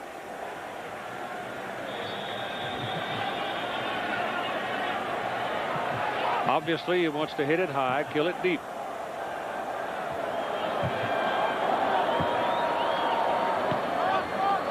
A pooch. That's going in the end zone. Kind of like a golf swing. A punter gets it nice and easy, and it just goes farther than you think. Keith with the Bruins coming out. Let's take a look at the drive, the last drive that took them down the field. To the left side there, that's Ogden, number 79. They're running to the right side, but they're pulling Ogden to left. Again, further down in the drive. Watch 79 and 62, Christensen. They both pull to the right. They're using those 2 linemen. Now they want to take it in. Watch to the left side. They run straight left. That's Christensen and Ogden. They utilize those 2 linemen all the way down the field. And you notice those first 2 blocks, they were not just pushed out of the way, they were put on the ground. And Ray Lewis, the middle linebacker. Yeah. Pretty good ball player. Here comes Abdul-Jabbar over the right side, and they're giving him more of the same. That's a pickup of 8 yards. Ridgely comes out of the secondary to make the tackle. So it's UCLA's offensive front opening the door for the running backs. That has been the big difference, the inability of the young Miami defense to contain it. Though Miami defense had nothing to do with the first touchdown of the ball game. That was a fumble into the end zone by a man trying to receive a punt. And really, the second touchdown was set up by a punt return. They only had to go 40 yards for that score. That's a penalty on UCLA. Tight end moved, and let's go to John Saunders. Keith, former NFL coach Rod Dowhauer is the coach at Vanderbilt now, and he's got his team moving here. A muff punt set this up. Damian Allen, 8 yards to Fred Baker. They blocked the point after attempt, but Vanderbilt has a 9-point lead right now, 19-10 over Alabama. Updating Colorado and Wisconsin, this one is just about done, 33-7. Keith. Boy, that's surprising. Yeah, congratulations. I thought they might win, but wow. Rick Neuheisel off to a great start. Ball is at the 23 now. Call it 2nd down and 7 for UCLA. Here he goes, working his way in traffic out to the 25. Pickup of 2 on that carry. Miami, the ball carrier, with Lewis leading the way, but one man, you can't be a one-man. You're not going to beat a UCLA with a one-man game. You're going to have to, other people are going to have to step up. Now, the other linebackers, early on in the ball game, we gave Coley a couple of calls. Jeffrey Taylor's been pretty quiet. Marlon Barnes has been in the ball game some as well. But the rest of the linebackers have not made much noise. Yeah, when Abdul-Jabbar runs for 100, they win. Yep.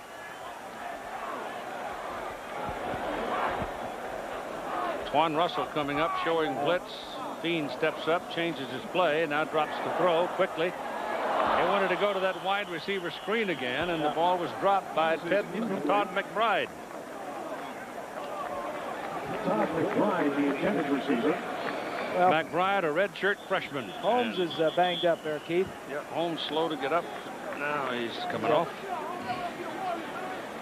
They led the team in sacks last year. Of the guys that are returning, Warren Sapp had a bunch of them, but they need him. Deep for Miami. Chris Saylor in punt formation. Chris Saylor into punt. We've got Magic Benton, a freshman, back to receive the kick. They're looking for some magic. Yeah, but he's a freshman. So the coach is holding their breath. The kick is away, and it's a Saylor, and it goes dead at the 38-yard line. So it lands very softly off Saylor's punt. And Miami's got good field position. And here's Lynn Swan. Keith Ricky Perry's back in the ball game, and they outfitted him with a protective knee brace on that left knee to give it a little more stability. Now, he did not have them on when he first came into the ball game, and it is not a mandatory piece of equipment for the players on the Miami side. You'll see a lot of guys at UCLA wearing a knee brace, and I picked one up on their sideline. It's for protection. It can save a lot of people, a lot of linemen, knee injuries if they wore them all the time, Keith. And it doesn't slow him down. He's 330 pounds. I mean, how much is a knee brace going to slow you down, right? Give you a little protection. Trent Jones is the man in the backfield. Fake to him. Collins keeps it, now throws it, has a man down at the 45-yard line. That's Gerard Daphnis with his second time tonight he's seen the ball. Gerard Daphnis. And it'll be good for a first down. Time remaining third quarter is 1:24. Well, play action that way. Daphnis is here and he's going to come around as the quarterback gets outside. Hold, play action, get outside. Now, if this ball is thrown a little bit better, he could catch it, maybe run with it, but he has to go to his knees to catch it. Need to get the ball in there, stick it to him so they can get the ball and run further. First down, UCLA 45 for the Canes. Collins going big. Nope. This time it's German on the other side. He threw over here on this near side to Green, missed him by about that much, and then goes the other way deep and overthrows him just a bit. It'll be second down, 10. Collins is 9 of 17 for 100 yards and needs to make some plays. Somebody has got to step up. This Hurricane offense has always relied on a quarterback that gets the ball to the wide receivers.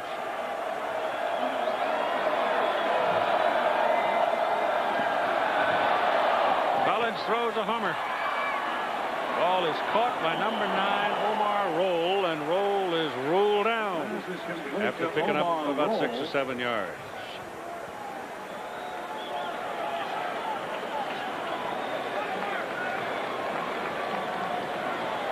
It'll be third down and 3.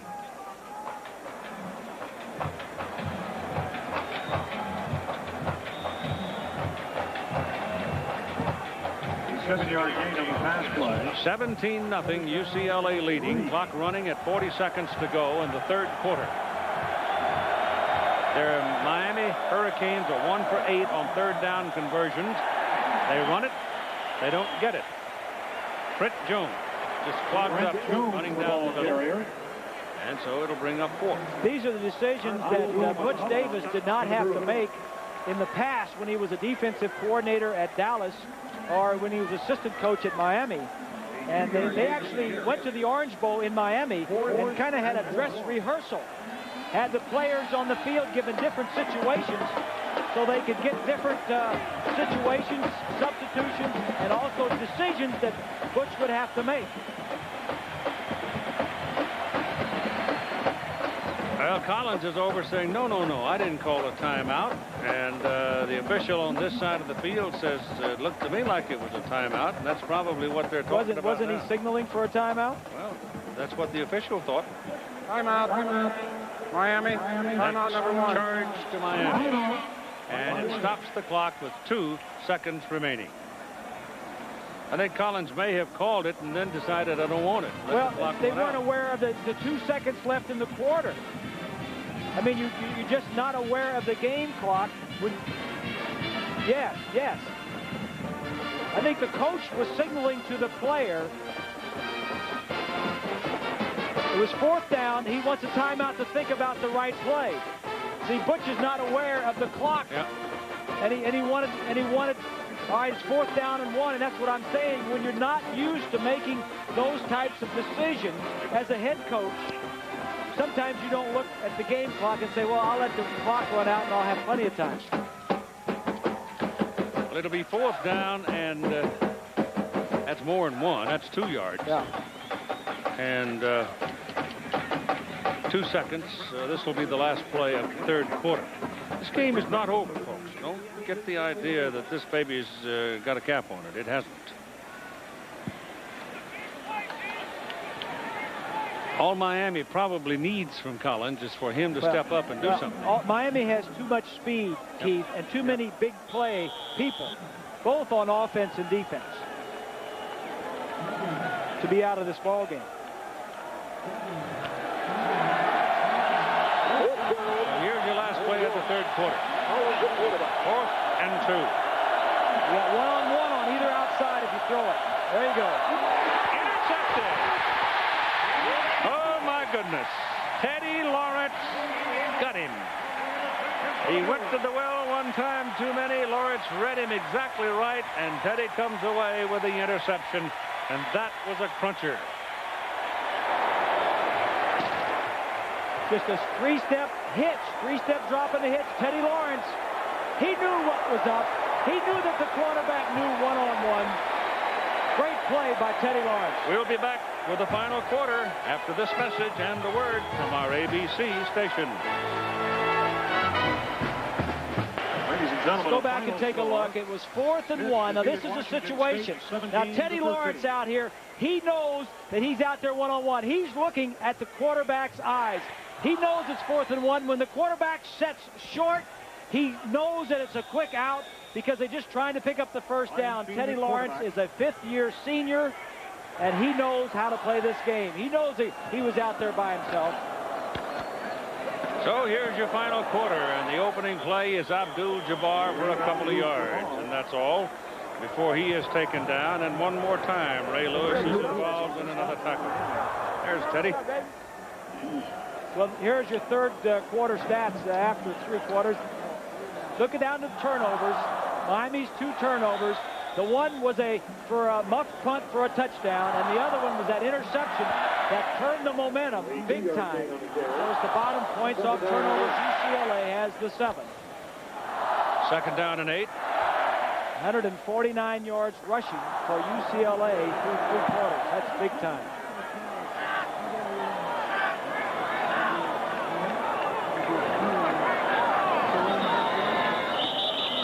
Whistle. No play. One of the stories of the game for UCLA is that offensive line to take some pressure off of Fiend, and the way they're doing it is by running the football.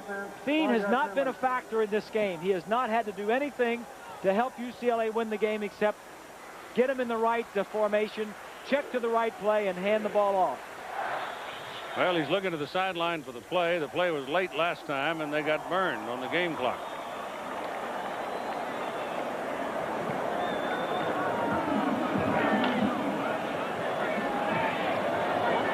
Now 2nd down and 13. Ryan Fiend, 9 of 14, Keith, 60 yards passing.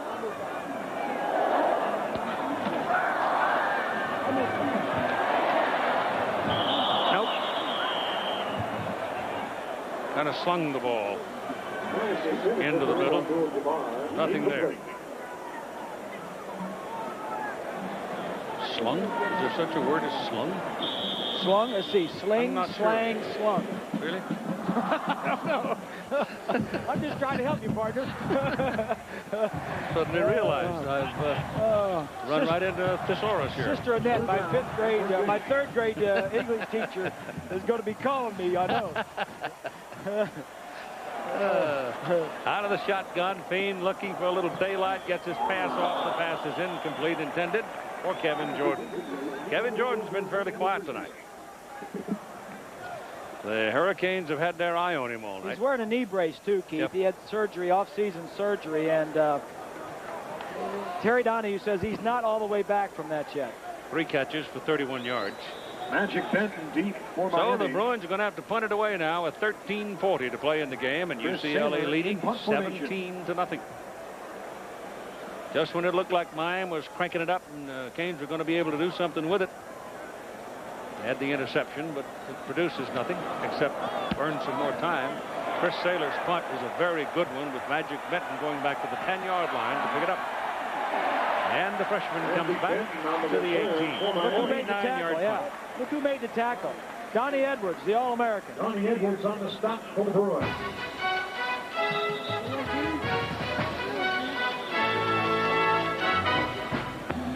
Ball is on the 19-yard line for Miami, their own side of the field. They're down 17-0. Derek Harris and Danielle Ferguson line up behind Ryan Collins in the backfield. And Ferguson has the ball. Out to the 22. The Miami Hurricanes are 55-10 on the road over the last 10 seasons of football. They've been an outstanding road team, Keith. So look at Ryan Clement. He is the backup quarterback. Clement was an outstanding prospect that came in 2 years ago, and also Scott Covington, another quarterback that the Hurricanes have. It was a battle for the starting position, and Collins won it. Has a lot of time and throws on the money. And the ball popped out, and they call it incomplete. Incomplete. Ball thrown to tight end, number 82, Dax. Gerard Johnson is the intended receiver. They should have caught the ball. Miami is looking for somebody to make some plays. I've said that a couple of times. UCLA is delivering some blows, and maybe that is intimidating some of these receivers. Perry is off the field now for Miami, probably getting sore. Alabama has scored, but trailed by 2 in the fourth quarter at Vandy.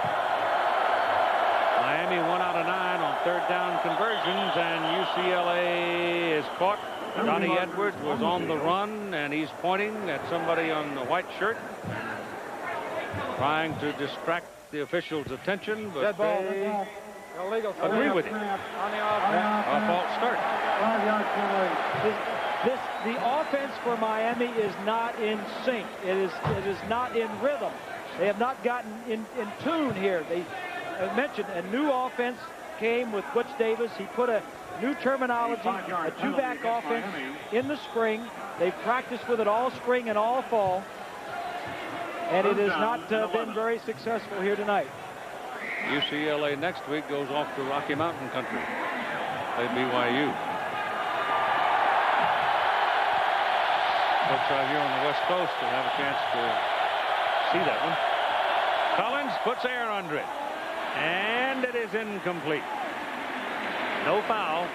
Defensive man's entitled to his place on the field, and here's John Saunders.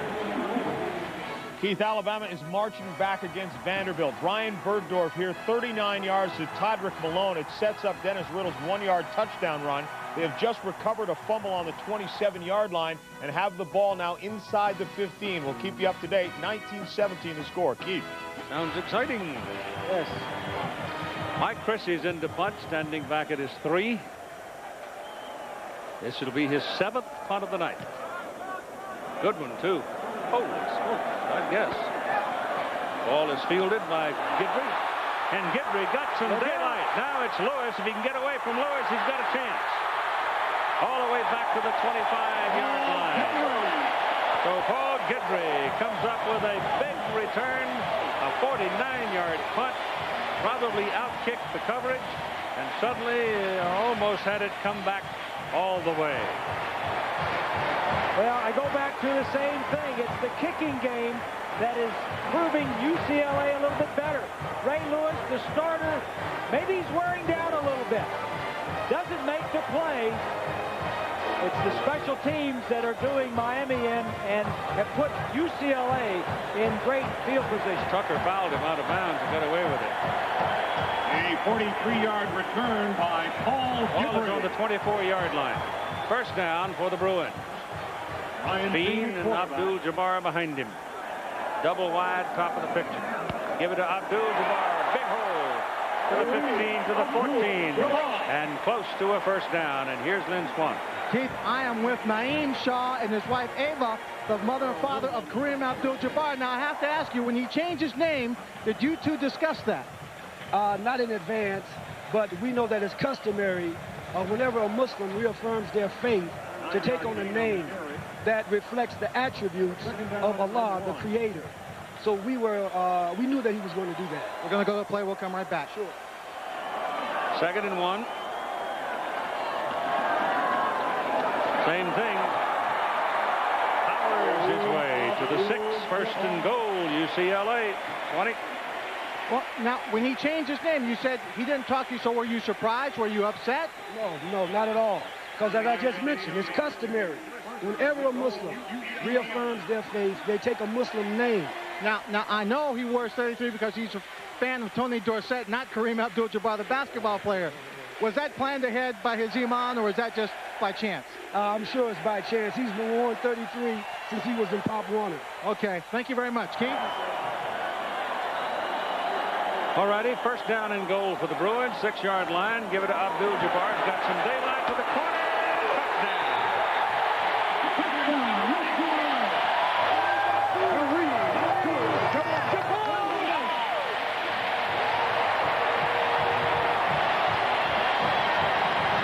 Well, like Terry said, he goes for 1,400 yards. He can take whatever name he wants and bring it to my office, and we'll call him that.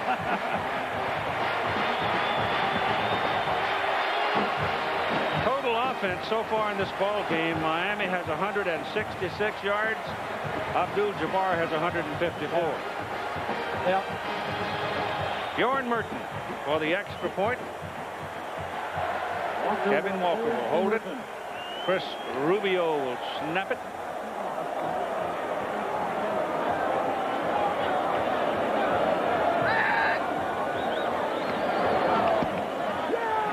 Worked just fine. Well, Keith, the big offensive line for UCLA has worn down the Miami defense. They hit him in the middle of the previous 2 plays. They've pushed him off the line. Lewis just gets run over. He can't stop him. Earlier in the game, he was making that play short of the goal line. Mom and Dad enjoyed it. No question about it. He's had himself quite a night in this opening game, and it's, I'm sure, a score that's going to be startling across the country, and particularly in the eastern part of the country. They still play football out west. And UCLA's defense is a lot better than it was last year. Andrusek will kick it off.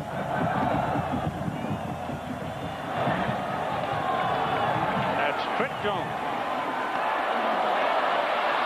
Oh, he can motor when he gets a little daylight. He runs that ball back to the 33-yard line.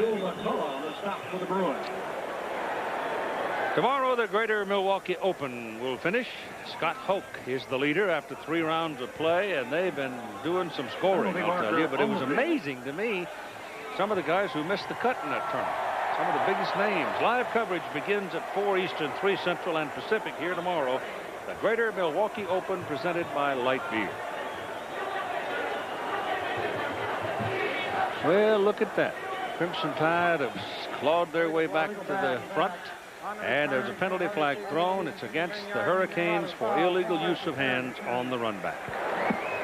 So the things are not going well for the Canes right now. It's kind of like that thing we were talking about last Sunday, Grease. Open the lid on the rain barrel and see if the frog is green. If it is, close it and get out of town, because it's not a good day. Okay. 16-yard line. Ryan Collins forced to move around, in trouble.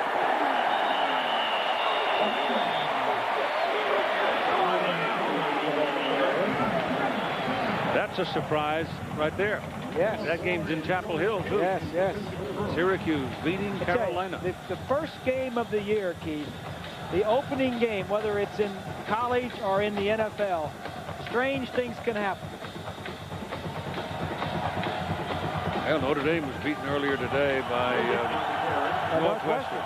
If I were going to pick a dinner companion tonight, I would have picked Gary Barnett, the coach of Northwestern. The Bruins are just red hot right now. I mean, they're just swarming. Abdul McCullough all over Danielle Ferguson.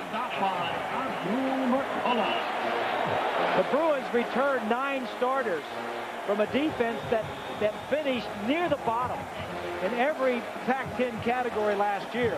They had a lot of injuries, though, and all those guys came back healthy. to the 27-yard line, and that's going to be a first down for Miami.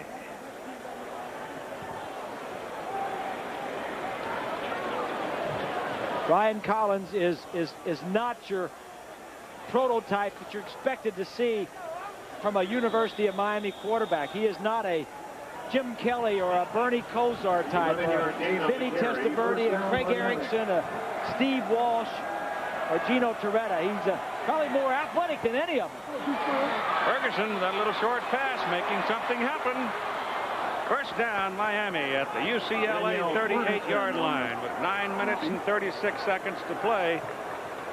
I hate to keep saying this, but UCLA gets all rapturous here and forgets about playing football. I will never, as long as I live, forget that Miami-Michigan game a few years ago. 35-yard gain on the pass Miami play. came back to win 31-30. Yeah, and they were down a long way. Well, they were down 30 to 14. Collins gets it off. Ferguson again, and this time there's a little better coverage on him. But he's still got a pretty good size play out of it, about 8 yards. Paul Gidley on the stop for the Bruins. Clock continuing to run. Miami with 2 timeouts remaining. Ferguson says, I'm out of breath.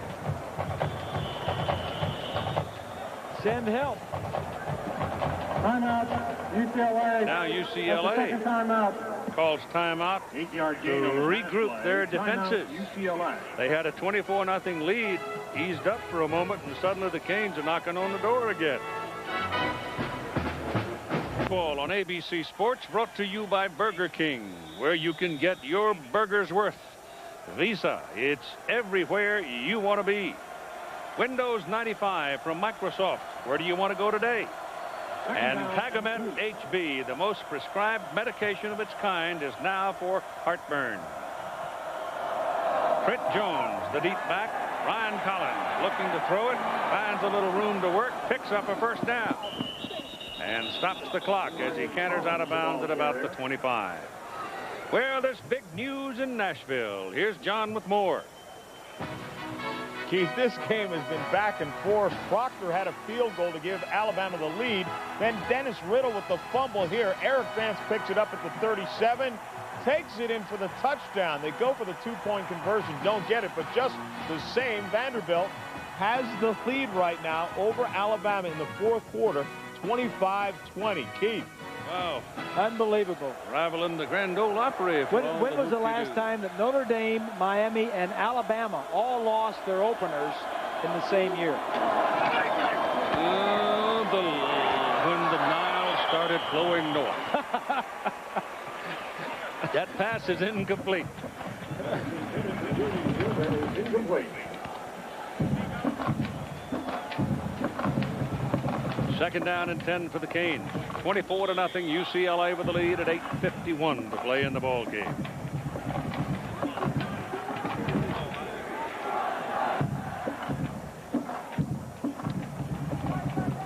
Butch Davis beginning his head coaching career at the University of Miami. And it's been a tough start for him, Keith.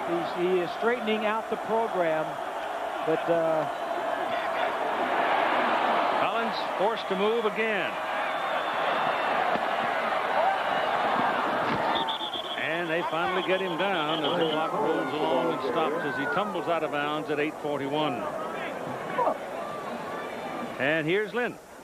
Keith, that young man right there is Keyshawn Johnson, wide receiver from USC. He was the roommate of Kareem Abdul-Jabbar, and he's a good friend of Ray Lewis's from Miami, so that's why he's here watching the game. I had a chance to talk to him earlier about the possible suspension before the season. He told me that John Robinson says he is going to play in the first game, that the NCAA, looking into the allegations of him accepting money from someone who became an agent, they're trying to determine whether that relationship was pre-existing his football career, and they will come out soon with their findings. Keith? Third down and 1. There's your first down as Danielle Ferguson goes down to the 10-yard line. Danielle Ferguson.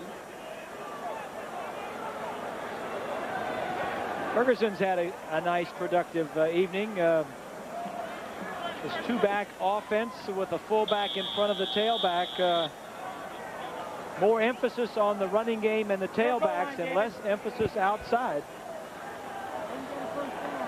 I think there's several folks getting pretty tired now because a lot of them are slow to get up off the ground. Ferguson had a little rest when Jones was in there, and here's the pass to the corner. No good. Intended for Jamie German. And coverage on the play by Teddy Lawrence. Teddy Lawrence defending on the play for the Bruins. Looks to me like old Teddy's going to sleep pretty good tonight. Yes. He's been busy. Yep. I'll tell you what, you get those speed burners out there and you got to run backwards for a ways. That tires you out in the first place, and then you got to turn around and sprint with them. Makes a long night for you. Especially when you're only 5'8" like Lawrence. That's right. First down from the 10. What amounts to first and goal, and that ball is intended for Derek Harris. The first time they've thrown to him all night, and he cannot reel it in. The intended receiver.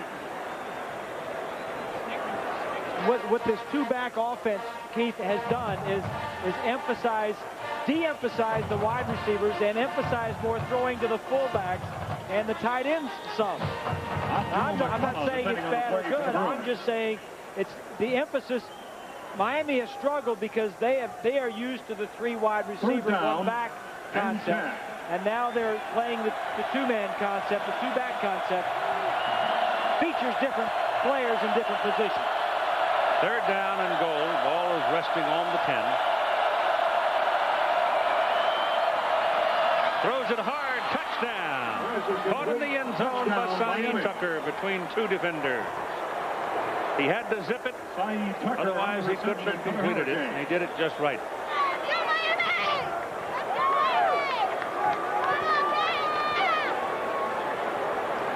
From behind the defense. Nice opening. Collins can see very well, throws the ball in front of this receiver, and this time the tight end holds on. And the Canes are going to go for two. At 8:02 to play in a ball game, 84 yards. It took 12 plays. Well, if they convert on this and score two more touchdowns, they only need three. 3 times 8 is 24 is what I'm trying to say.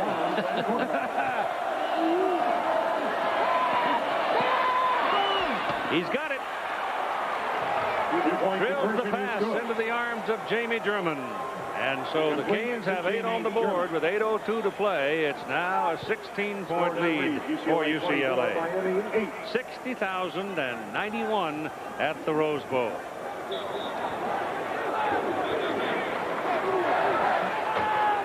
Next Saturday, college football doubleheader on ABC Sports, noon Eastern. Viewers in most of the country will see one of those 3 games there.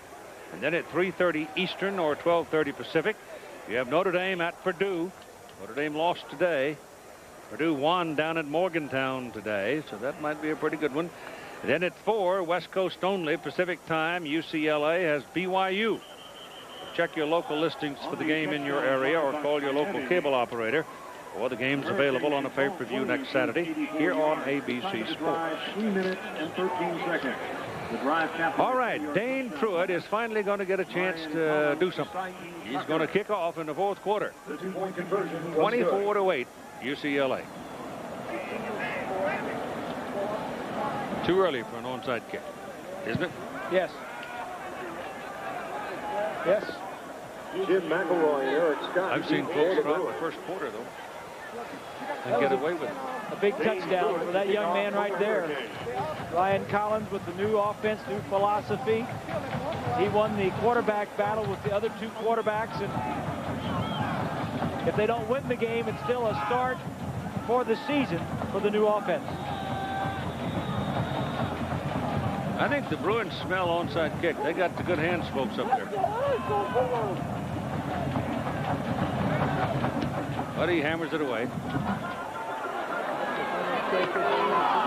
It's Jim McElroy, and he got a little bit of a crack. Brought it out to about the 23-yard line where he ran into a solid tackle.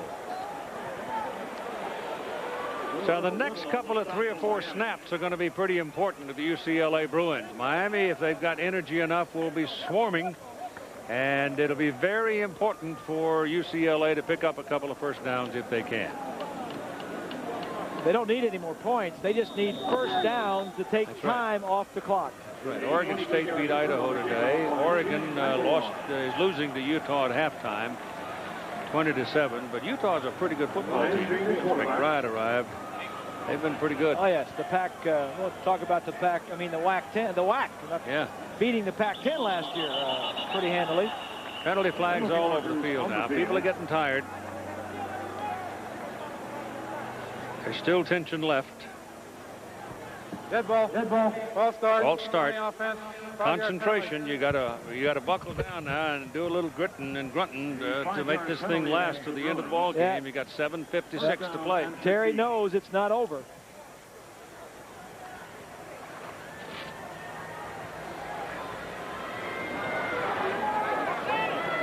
Miami needs a quick strike. Butch, and we got a game. Butch Davis had Jimmy Johnson over at the hotel talking to the team yesterday. Keith,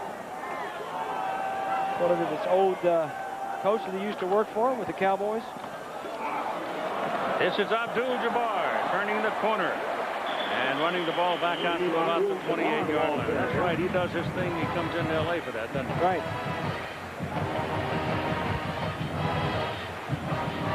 Heck, I remember Jimmy Johnson when he played. Well, you know, Butch Davis is another one of Frank's boys. He played for Frank Broyles at University of Arkansas. Frank got a lot of LSU. Ray Lewis. Yeah, Lewis is running out of gas, and Ogden is the guy that's, you just wear down. He is so hyper and so fired up. Abdul-Jabbar tries the left side, and he gets a yard out of it, and that's all. What an outstanding player Ray Lewis is. Every great player just can't go on forever. He's trying to fire him up, but Jonathan Ogden has been just too much on that offensive line. Butch Davis, you know, he spent a lot of time with Jimmy Johnson. He went from Tulsa Rogers High School to Jimmy's staff at Oklahoma State. Yes. And then he went to Miami with Johnson, and he went to Dallas with Jimmy.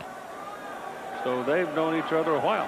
Well, he not only got a championship ring at Miami, but he got 2 at Dallas. So he's got as many championship rings as Jimmy does. Pressure coming. Ball is caught nicely by Abdul-Jabbar, and he's got a big play. First down for UCLA up at the 45-yard line. Whoa, is that a big play? The Canes had him hemmed in. Looked like they were going to take it to 4th down and get good field position, and all of a sudden the kid makes a one-handed grab, twisting and spinning, and picks up a first down. 15-yard gain on the pass play. Ryan Fiend, just a little swing pass, a missed tackle right there. That was Taylor, number 58. Taylor is playing in place of James Burgess, who was the second leading tackler last year as a outside linebacker, because Burgess was suspended by Butch Davis for the first 2 games of the year. So it's first down up at the 45.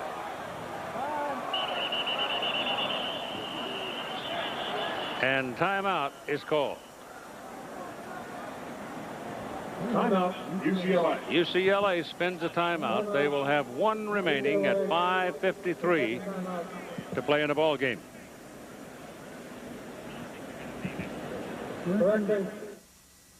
You know, I never really learned my school fight song. Oh, I know it. Hell, alma mater. War is of the lane for true. Give me some music. They lit up scoreboards from Ann Arbor to Tuscaloosa. They were warriors of Saturday afternoon. Leeson of Notre Dame. On to victory, strike up the band. Now relive it all with Burger King Legends of College Football Cups. Free when you upsize your Whopper value meal for just 39 cents. Obviously, a wiser choice than a fight song album. They're all true blue. We'll all stick together. Jimi Hendrix guitar, around 300 grand. The Bic wavelength, around 35 cents. What do they have in common? They're both worth every penny. Hey, you get a tough case of athlete's foot, the itching, the cracking, the burning. You want a medicine that acts tough. Boom! Tough Actin Tenactin. Clinically proven Tenactin cures even tough cases of athlete's foot fungus. Get Tough Actin Tenactin. I want to see you dance, and I want to see you smile. From the creators of Basic Instinct. Showtime. The last time they took you to the edge. You got more natural talent when you dance than anybody I've ever seen. You're a stripper, don't you get it? I'm a dancer. This time, they're taking you all the way. We take the cash, we cash the check, we show them what they want to see. Showgirls, rated NC-17. No children under 17 admitted. Starts Friday, September 22nd. Time permitting, trip to car rental post-game report featuring scores and highlights from across the country. The opening weekend of the college football season. Not everybody played, but Grambling did, and Eddie Robinson now has 398 wins in his career. How about that? What a great record that is, huh? What a great man that is. Yes, yes. First down and 10. Here comes Abdul-Jabbar around the corner. And hits the chalk at the 38-yard line on the Miami side of the field, and Alabama's making more noise than Nashville. Here's John. Indeed, Keith. Hold on to your hat because this one's going back and forth. 4th and goal. Brian Bergdorf to Todrick Malone again for the touchdown. 4 yards, 26-25. They went for 2. They don't get it. Still 4 minutes to go and a 1-point lead. Keith. What a game, huh? Lot of whoopies and hot dogs in that one, huh?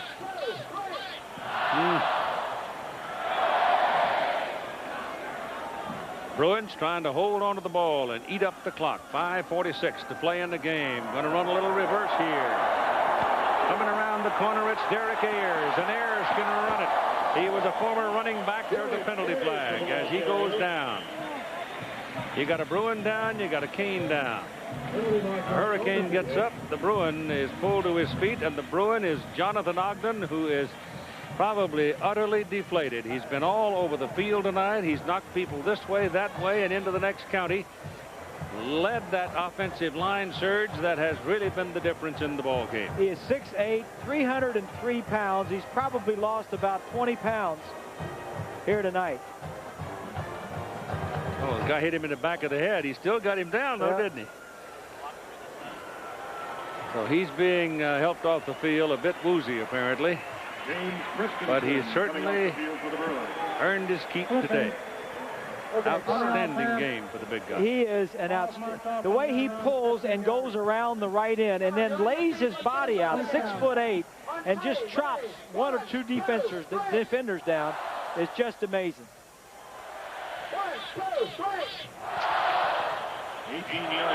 So he's got 5:36 to play. Big John is set out.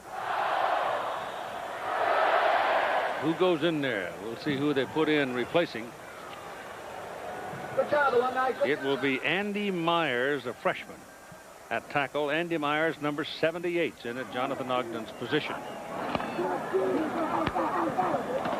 Ball is given to James Milner. And Milner at tailback this year, having played fullback previously, bangs away and gets that ball inside the 30, and he may be very close to the first down. Davis on the stop.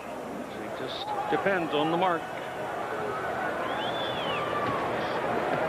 They had to go to the 28 to get it. He's got it. So move the chains. And there's the man replacing Jonathan Ogden. 7-yard gain by Milner. First down. Andy Myers. I'll tell you what, Andy takes up a little space.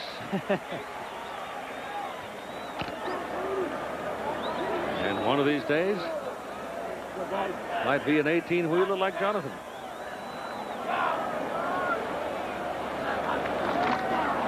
Bean hands the ball to Milner. And Milner down to the 25. Important thing here, keep the clock running. Miami has 2 timeouts remaining. UCLA, none. It's been a good drive already for UCLA. Taking 3 or 4 minutes off this off the clock with this drive as it is.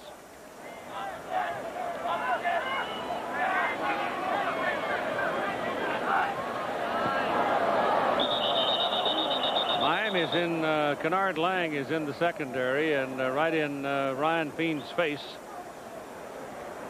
Apparently one of the Bruin linemen moved. Well, the center, we'll center wait Flanagan is taught that whenever a defensive lineman encroaches, to snap the ball, and that's what he did. As soon as he thought he had one of the Miami Hurricanes in the neutral zone, he snapped it. And then the quarterback just takes it immediately and kneels down, ending the play. Timeout. Miami's called the time now. They have one remaining, and it's a 24-8 ball game if you just joined us. UCLA led 3-0 at halftime, got a gift touchdown off of a fumble into the end zone. Little trying to field a punt. And then they scored again, and John Saunders has more news from Nashville. Well, Keith, Alabama's defense has been doing it for years, and they're doing it once again. Damian Allen picked by Brad Ford, 45 yards, clear sailing to the end zone. Touchdown, and Alabama now in front 33-25 with about 3 minutes to go. Keith. Well, the way that one's been cooking, you never know. It's only 8 points. Here, the Miami Hurricanes, who seldom lose on the road. Remember, we told you a little while ago, 55-10 over the last 10 years in road games. Playing in the Rose Bowl for the first time.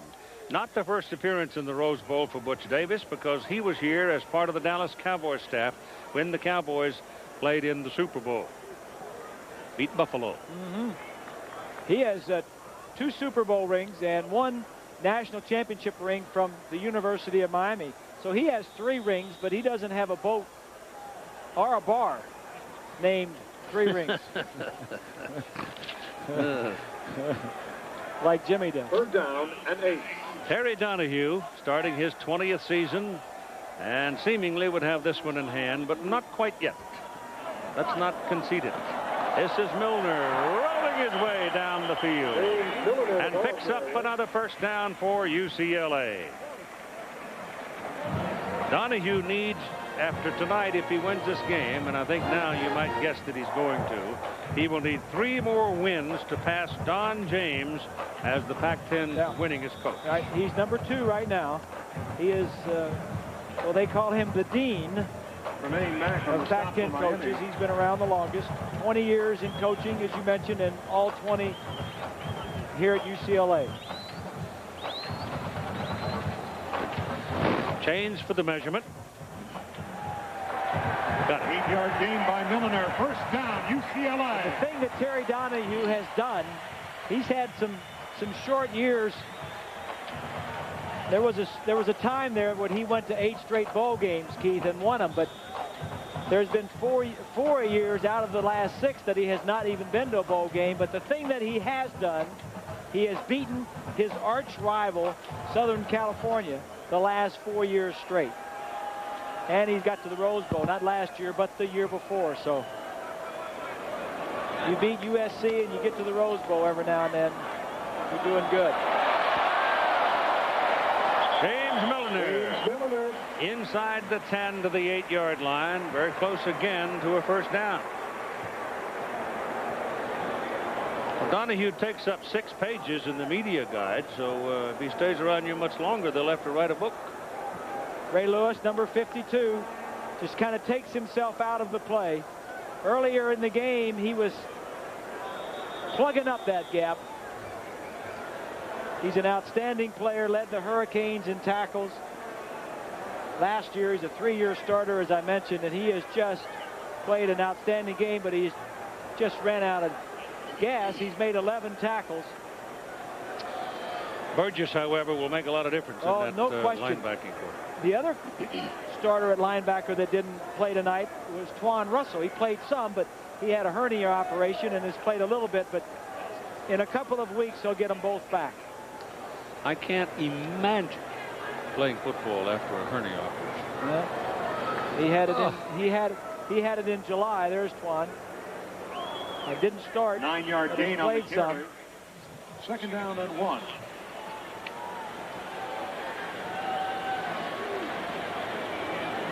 Ball is just a little bit short of the first down. UCLA eating up the clock, and if they can cash in a touchdown here, that will be the door slammer. Abdul-Jabbar has 180 yards on 29 carries and 2 touchdowns. Milner's in the ball game right now, and he's got it, running for the corner. He's got the first down. It'll be 1st and goal UCLA at the Miami 4. Well, this was a game that kind of settled into toward the end of the first quarter, took on the aspects of being what you might call as the old-fashioned jawbone game of football. Well, who's the tougher guy? It was, and then it turned with the special teams. UCLA scored 3 touchdowns on directly from special teams. First one was in the end zone. The second one, 2 punt returns set up scores. So put it on the 3-yard line officially, because that's the nearest forward hash mark, and make it 1st and goal. And here goes Milner. And he plows the furrow down to about the 2. And clock rolling along at 2:35. So the UCLA Bruins, who came into the ball game at 15, probably will move up a little bit in the polls. Miami will drop a little bit in the polls. The first week does not tell the whole story, but does give a glimmer that this might be a pretty exciting football season. Schedule will play a major role in it. I can think immediately of 2 pretty well-ranked teams, though, that are going to bump heads pretty soon over in Boulder, Texas A&M and Colorado. That'll be interesting.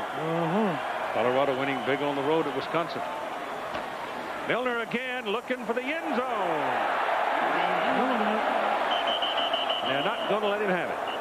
Yeah, but look at the way the running back Milner took the linebacker and just shoved him back into near the end zone. That's the difference right now. UCLA is running over a very tired Miami defense. Colorado beat Wisconsin 43-7. Who would have guessed it? Wow. Who would have guessed it? Carry by Milner. Detmer will be a star, I suspect. He can throw ropes. Ball on the 1-yard line. He's got Neuheisel there to show him the way. And the kids all like Rick. And the Bruin crowd comes up now as they're trying to stick it in the end zone and put this one away.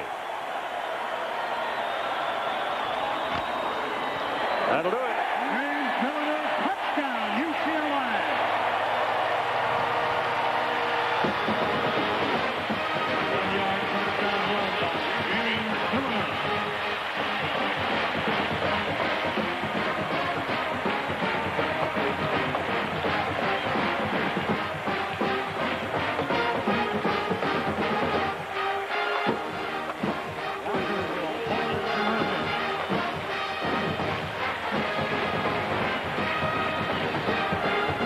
Sticks it in the end zone to total 63 yards on 12 carries, and here's Merton for the extra point try.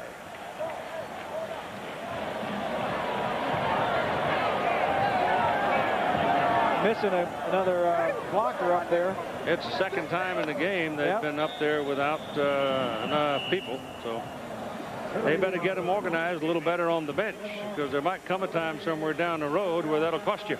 Sometimes that happens when the guy that's supposed to be out there is injured, and then the backup is supposed to pick up and know that he's supposed to be there.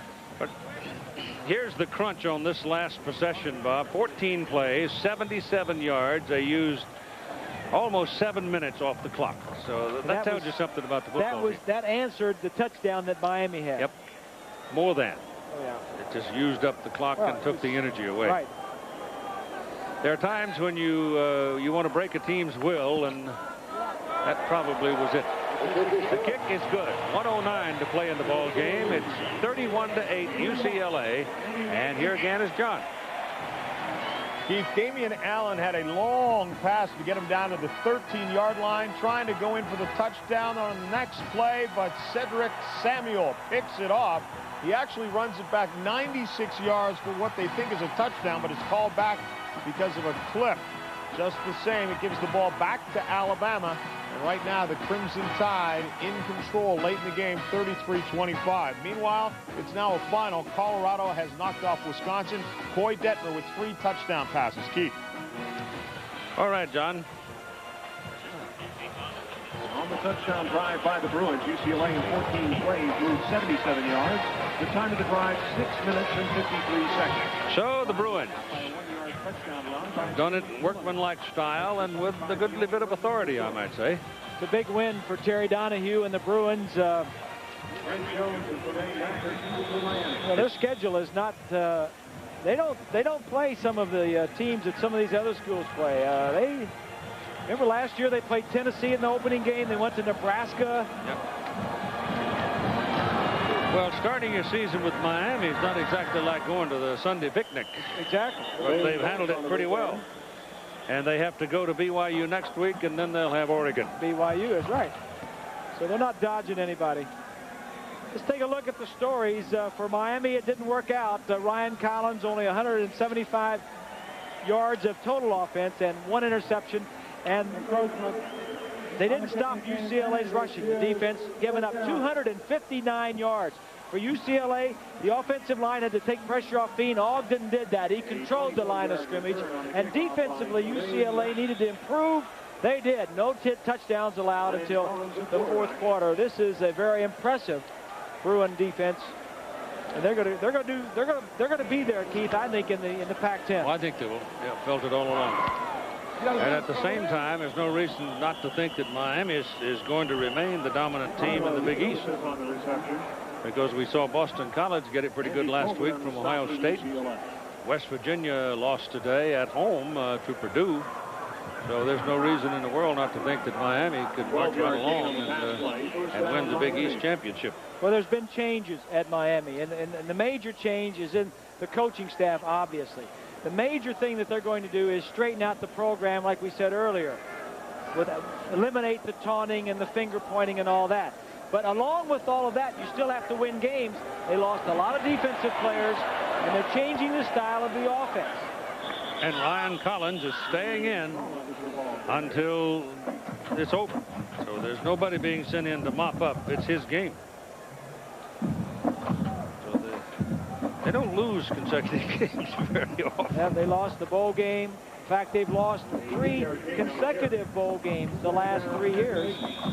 And with last year's bowl game and this one, that's 2 consecutive games. Nebraska, of course, the defending national champions, in the view of most, won their game big on Thursday night. Collins dumps it off. That's Trent Jones with it. And he'll pick up a Miami first down as the clock rolls along now, coming up on a half a minute after they get the chains in place. Remember, in college football, when they pick up a first down, the clock stops to move the chains. Yeah, you don't need a 2-minute offense in college football. Nope.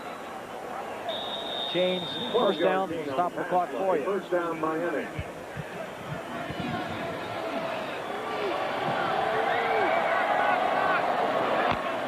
Derek Harris made that reception. And the pickup is short. And it effectively gets the clock moving. And Miami spins its last time out. So Ryan Collins, realizing the game is lost, 18 seconds remain, going through the routine, taking it down to the last second, trying to find a way to get the wisdom from the sidelines to help him put it in the end zone. This is part of the routine. For those of you on the West Coast, next week you'll have these UCLA Bruins over at BYU in Provo at 4 o'clock Pacific time. And then the following week here on ABC Sports, those of you in the West will see them against the Oregon Ducks, the defending Pac-10 champions.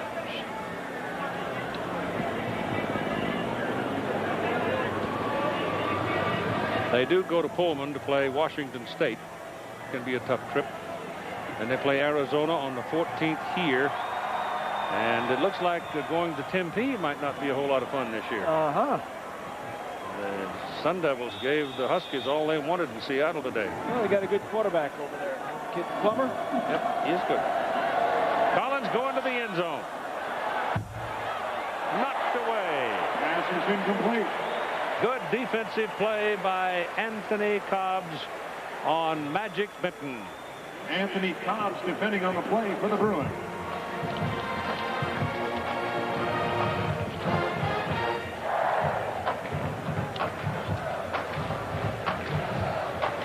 So Terrence Michael Donahue can go off to the supper table now, feeling good about the day.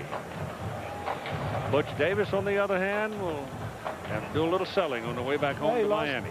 Butch lost his debut. It's the first time he's ever been a head coach. He made a mistake by calling a timeout when the end of the quarter was coming. But in fact, it did not have any determination on the outcome of the ball game. Penalty flag as the clock stops at 4 seconds. And now they'll let it go on. No, they don't either. They hold it at 2 seconds. I think the penalty is against Miami, and so the Bruins are going to refuse that, and the referee is going to say, roll out the clock, and everybody go home. Be careful driving.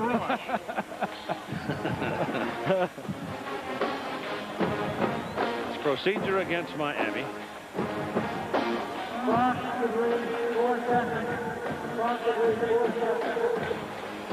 So they put 2 seconds back on the clock. That was what he was motioning. So we hope you've enjoyed it and hope you'll join us next Saturday for a load of college football excitement. Bob, Lynn, and I will be in West Lafayette, Indiana. Seems to me I once knew a fellow named Greasy who passed through there. The last time I went there with him, he got lost. Yeah, but they put some new roads in there.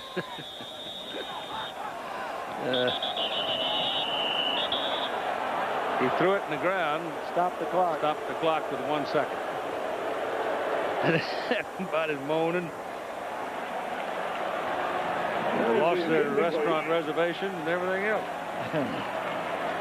Well, I think it's, I mean, Butch in his first game, I think it's clear that he does not have the same team that was there last year or the year before. He lost. Does he lose 7 starters on defense and 6 starters on offense, and it's just not the same team. Yeah, but the point is that was 4th down. Yeah, well, I'm not talking about that play in there. I'm talking about the overview of the whole thing. Well, the whole thing has to do with getting your everybody knowing where you are and who's doing what, and all of that. So the Alabama score is final, is it now? 33-25. The Tide finally won that thing. A lot of shrapnel laying in the over that one. Rob Walker in to take the last snap of the ball game, and it's over as UCLA beats Miami by a score of 31-8. The Chevrolet most valuable players of the game are Ray Lewis, the great linebacker for Miami, and Jonathan Ogden representing that offensive line for UCLA. They were terrific. In celebrating its 25th year of NCAA sponsorship, Chevrolet will donate $1,000 to each school's general scholarship fund to reward outstanding students for their academic achievements and help those who need it. Don't miss the season premiere of ABC's NFL Monday Night Football. Dallas and the New York Giants, Monday at 9 Eastern here on ABC Sports.